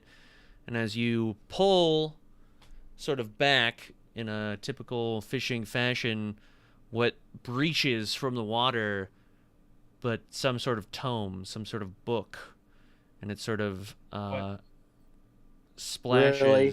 on the We're doing this deck in front of you. It's not moving, but it's just there in front of you, and you kind of recognize this book. No, I don't. Oh god, this is fantastic. Oh, I don't. Mm. no, I don't. It has leather bound sort of wrap around it. It's kind of laced. It has a metal clasp on it, and there's like one weird like topaz gem in the very center. Mm. The book seems weirdly not soaked to the bone. I mean, it looks as if it's been splashed with water, but it's almost as if it appeared on the hook of your fishing rod and it only spent a brief moment in the water that you spent pulling it out. Mm. Hey everybody, Tyrell found a book. No, I didn't. Well, we know what that's gonna get us. What do you mean, Tug? You've been with Tyrell the longest. Yeah, not shit. Yeah, has he had a problem with books before? He doesn't like them. Hmm. Well, Tyrell, perhaps you should share this book with the whole group here. I'll give it a good read. Yeah. Nick sort of points and says, "Holy shit, that's the Book of the Abyss." Have you read it? Well, I do speak a little abyssal. I mean, How that's what's titled on it. So, I mean, that's kind of crazy, right? Like, What is this book about, Nick? I mean, it's said to contain like a plethora of knowledge, for better or for worse. It kind of reveals things to the reader depending on who's reading it.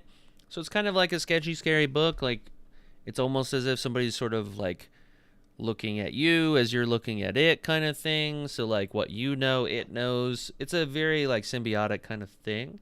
So it's a dangerous book. I consider it a lost book, one that wants to be found at the same time. So it's kind of an interesting thing that you pulled it out of. And I mean, you know, like Darcy seems real nice and all that, but the fact that she's like, it brings good fortune to people who deserve it, and then we pull the book of the Abyssal out of here is kind of like, well, Perhaps Tyrell deserves this book.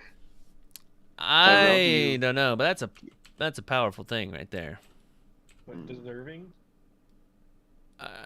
Deserving can be good or bad, buddy. I don't know which one that is right now, but you know, you've been granted With great something. ropes come great responsibility. All people know this. And Tyrell cast the rope into the water, and the book came out. Yeah, but The is that more of like a responsibility is string or a twine? Like, I don't know. Where does the line get drawn with the rope thing? Aren't all ropes just string and twine? That you got me there.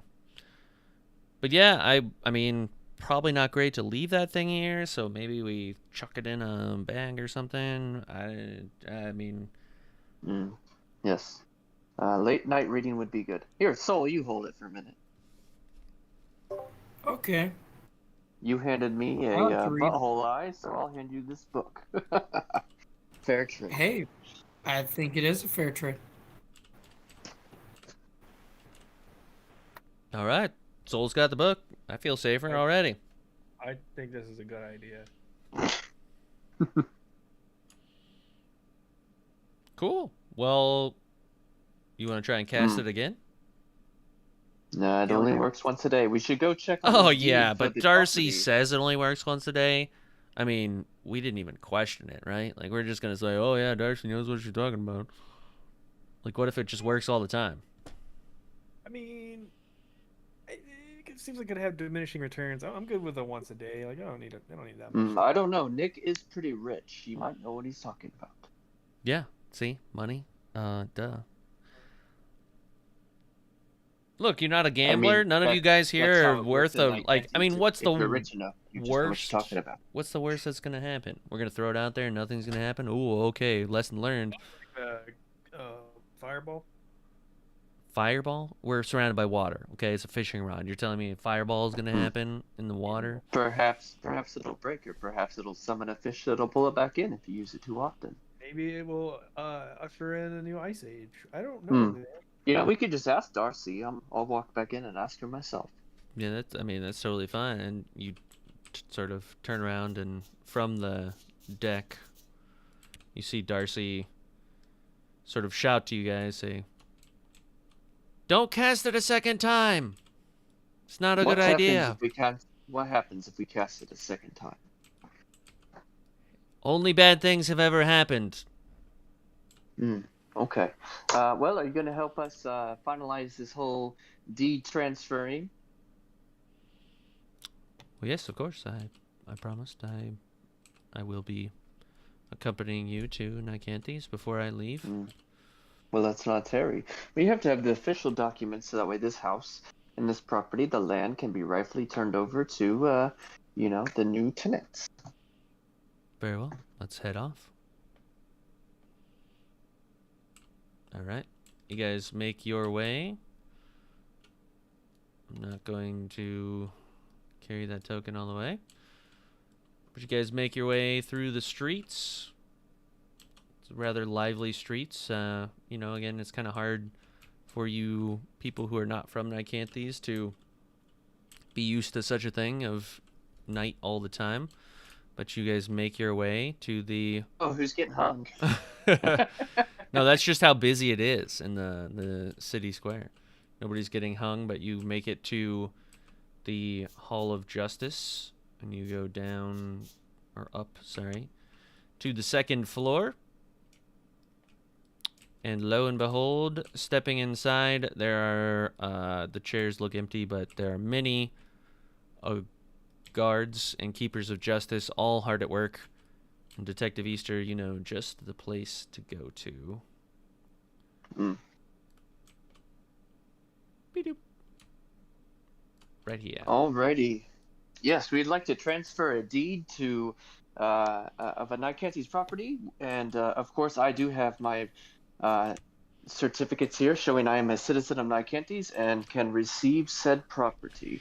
Yeah, all right, doll. Well, you're gonna need the 334 4C document, and you're also gonna need the D22F. That's gonna be the necessary thing for you to turn into me. Then you're gonna need to take that down to old your Chandraka buddies and get their stamp of approval. And then I need you to take that to the Scale of Justice itself and get her signature on the bottom, and bingo bango, you got yourself a new property. And not a problem. And can you reiterate the clause about having to be a citizen of Nicantes to own property within Nicantes? Yeah, well, it's pretty obvious you gotta be a citizen in order to own some property. Now, it can be signed away to anybody. They don't have to be citizens of Nicantes, but if they get the proper paperwork, that documents I just said, and they get those signed, they are an honorary member of the city of Nicantes, and by law, a citizen of Nicantes. I'll need a couple copies of that, please. Well, in order to get those copies, you're going to need to go up to the 3rd floor and talk to Dolores, and then once you talk to Dolores, you're going to need to come back downstairs. After you get your copies of those 2 documents, you're going to need to make copies of those documents by the scribe, Jebediah. Jebediah is going to make those document copies. Once you get those document copies, you're going to need to run down to the bottom floor into the courthouse. You're going to need to go into the library. You're going to need to find a book called The Law of Nicantes. Once you go into the Law of Nicantes, go to page 57. Once you go on to page 57, you're going to look up and copy down the jurisdiction of a citizen of Nicantes. You're going to write that onto the document, the 2022 4C document, and then you're going to take it back up to the 3rd floor, back up to the scribe, Darcy. She's going to rescribe that document with your scribe on it.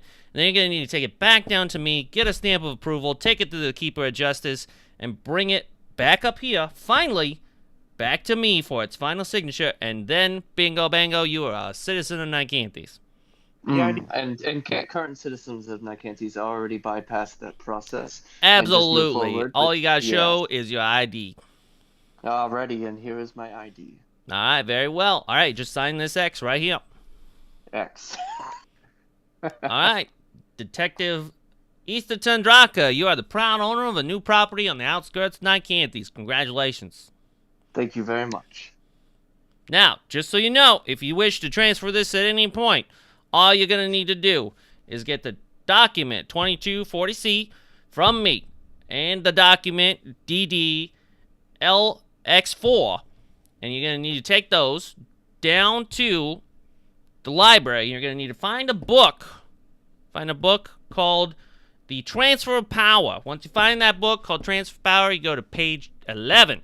When you find page 11, you're going to rip that page out, and then you're going to magically cast a spell to recast that page into the book, and then you take the one that you ripped out, you bring it back up to me, you staple it to this copy, I'm going to hand it to you, you're going to go across town to the hourglass, you're going to get a grain of sand from the hourglass, you're going to get a little baggie, little container, you're going to put it there, you're going to staple it to that paper too, you're going to bring it back here, I'm going to tell you, you're going downstairs, you're going to go to the Keepers of Justice, you need to find one of the Swords of Justice, because one of the Swords of Justice needs to sign this paper, and once they sign that paper, then you're going to get the signature of the person you want to transfer it to, then you want to get the signature of the person who previously owned the property, previous to you owning the property, then you're going to bring it back to me, and then you're going to go back up to the scribe, Jebediah. Jebediah is going to copy all that down.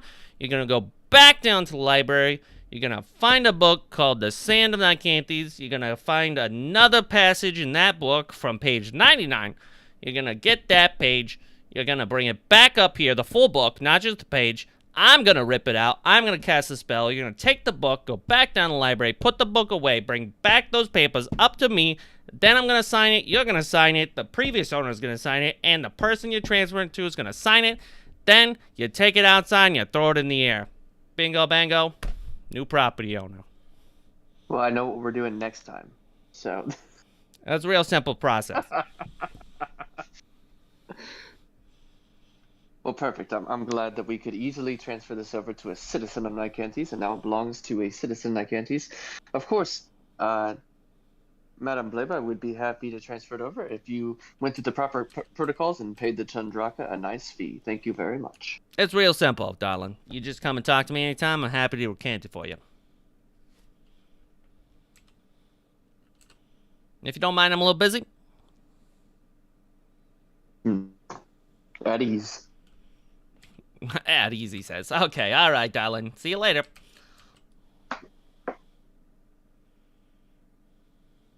All right, I'm just gonna walk out the door.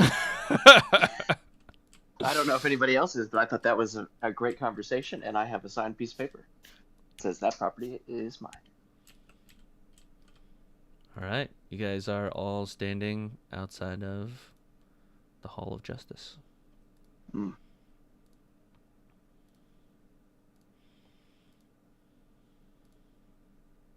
Do I see any Tundraka around? You don't. You gather that they're probably all hard at work over in the slums or otherwise, but they don't have any reason to be out and about in the street, just free roaming or anything.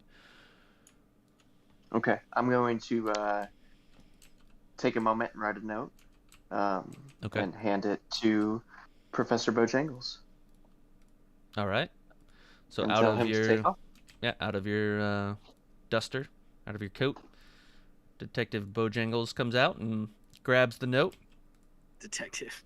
Professor Bojangles. Professor, I mean, he's detective, Yeah. but He has a PhD in criminology. right. But Professor Bojangles, Detective Professor Bojangles, had a recent promotion. Yeah, but he grabs the paper and scurries off. I'll send you what that note says. Perfect. Nick sort of says, "Jesus Christ, what took so long in there?" You know how it goes. Typical paperwork within the city of Nicantes. Or perhaps you don't know, being royalty and getting to pass everything so easily with your many funds. Okay, look, dude. You mean to tell me that you didn't just have to go in there and sign a piece of paper while everybody else had to go around and jump through a million hoops? I am a citizen of Nicantes. There are certain luxuries allowed to citizens when it comes to acquiring properties. We all know this. What you mean to say is you're a keeper of justice and they just make the easy path for you. Anybody else that were to walk in there with that document, I know for a fact we would have been here a week. Well, I've been here basically my whole life, so what's the difference? All right, well, I'm not going to waste any more breath talking about this. I'm glad you got your property. While you were up there... Our property. Yeah, sure, our property. Darcy decided to split. She wished you fond future and hoped to run into you again. So, Nick, what are your plans? I mean, you guys got lots of adventure left up in your sleeve, right? I mean, I'm just looking for kicks. What's next, right? I mean, it's like a vigilante on the loose. There's some crazy nobility stuff. Like, I don't know. I heard Tyrell talking about his interest in the Artificers College, or like, I don't know. I mean, there's a disease going around. Like, you name it. I think there's also maybe, don't call me crazy or anything, a murderer on the loose. Maybe we should catch up with that and see in our 3-day absence if anybody else got murdered. A pretty good idea. Hey, since we're in town, do you think we could stay at your place? You know, there's lots of rooms there. My place? My cathedral? I mean, I'd prefer not to stay there. It's a bit of a walk, but I've got plenty of places around here, and I also have this bad boy. And he sort of dangles a key in front of you. Cool key. I'm gonna be honest. I'm expecting either Tyrell or Soul to react to shiny things being dangled in front of them. I'm looking around waiting for it. He sort of says, "Do you have any idea what this key is?" I found it on the old man's person. No guesses. No one. Please elaborate. This, my friends, is the greatest treasure in all of Morningstar.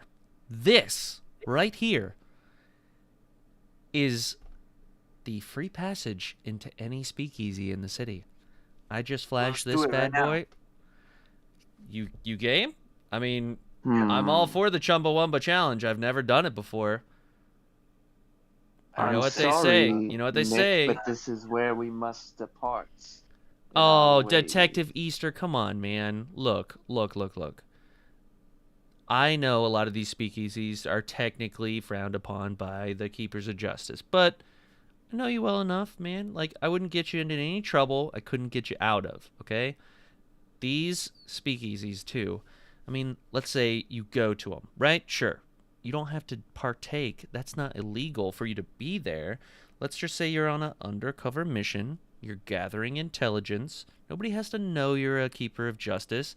I mean, we all know you're the only, like, Dragonborn Keeper of Justice because they're kind of racist, and no one would suspect you to even be a Keeper of Justice. So you get dirt on all the speakeasies, all the locations, the ins and outs of these locations, completely scot-free. No one's going to force you to drink anything you don't want to, even though some of these places are completely off the grid and not in the jurisdiction of the Acanthes. We all get to do the Chumbawamba challenge. If it's not within the jurisdiction, that's one thing. But those that fall within the jurisdiction, I will not be going inside unless I have a probable cause for a search. That, my friend, is a slippery slope that I wish not to partake in. Look, no one's going to make you do anything you don't want to. All I'm saying is, I wouldn't want you to miss out on the fun. If I'm chasing an already known lead, I have no problem with being undercover within one, because I have a legitimate cause to be there. But you will not find me soiling the name of the Tundraka and my duties within the city just for fun. The only one I can't vouch for on this list is the Impersonator's Pasquinade. That's the only one I haven't heard of before. But if they uphold the traditions of my family and this city, this key is good for any one of those places.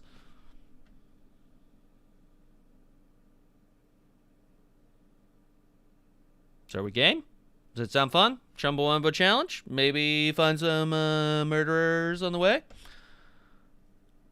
I am game to find some murderers. All right, because, I mean, you know, what next thing we do, we're going to go into Hall of Justice. We're going to say, hey, yo, whoa, everybody murders here? Yeah, okay, cool. What's the dirt? Who do we need to interrogate? Oh, what's that? They're in a speakeasy? Boom, we go to the speakeasy. I get us in. You interrogate them. I should warn each of you. You know what happens to those who are caught drinking within the city limits of Nicantes. Yeah, we get it. We totally get it. Especially All of you, them get it. Blib. Yep, they all get it. Yep. Alcohol bad, totally. It's not. You're not going to see a drop of alcohol. Right, guys? Right, guys? Well, I know that you are all heroes and good people at heart. I cannot stop the halls of justice from sending anybody out to these places on their already known missions that might find you and report you. And heroes get a little bit of a pass, right? I don't know if justice always gets a pass, especially for those of us who are less fortunate. Well, worst case, guys, even if we don't do the Chumbawamba, they've got quite a great selection of pipe weed. I am always down for a smoke, but you will not find me inside unless I have probable cause, unless we are outside the jurisdiction. Oh, there's That is plenty of final. probable cause for us to visit.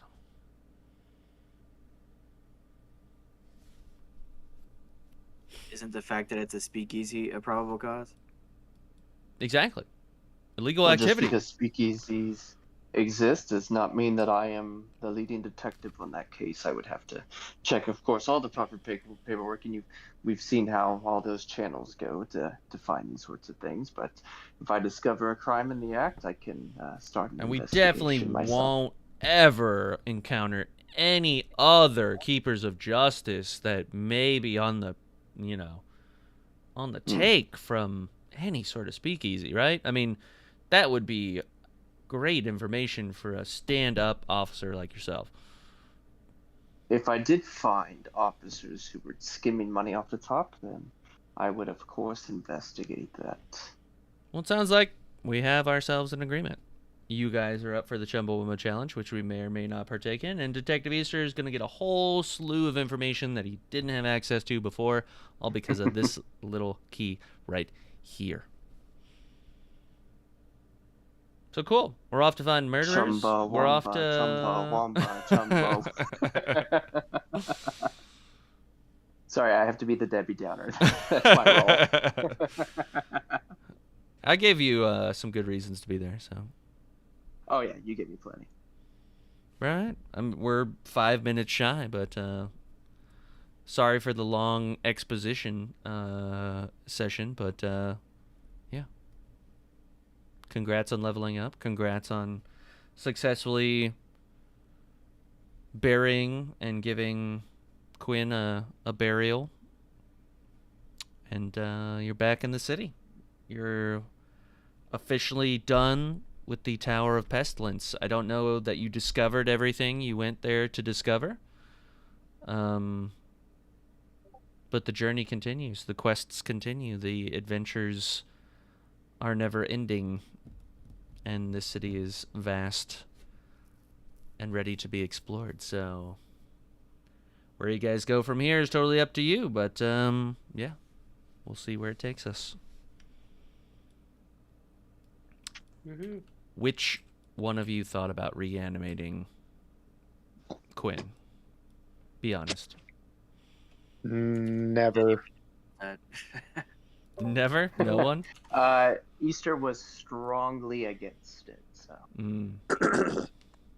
I thought maybe it might be an opportunity, like that we had to do it for some reason, as if maybe the ghost girl was going to tell us to do it. Mm-hmm. But then that kind of came and went. So Yeah, no, it never even. I never was for it. Like, put her to rest. She done died. Like, you don't bring something like that back. Like, maybe if she had just died, but like someone who's been dead for ages, like, no. Have you not watched Full Metal Alchemist?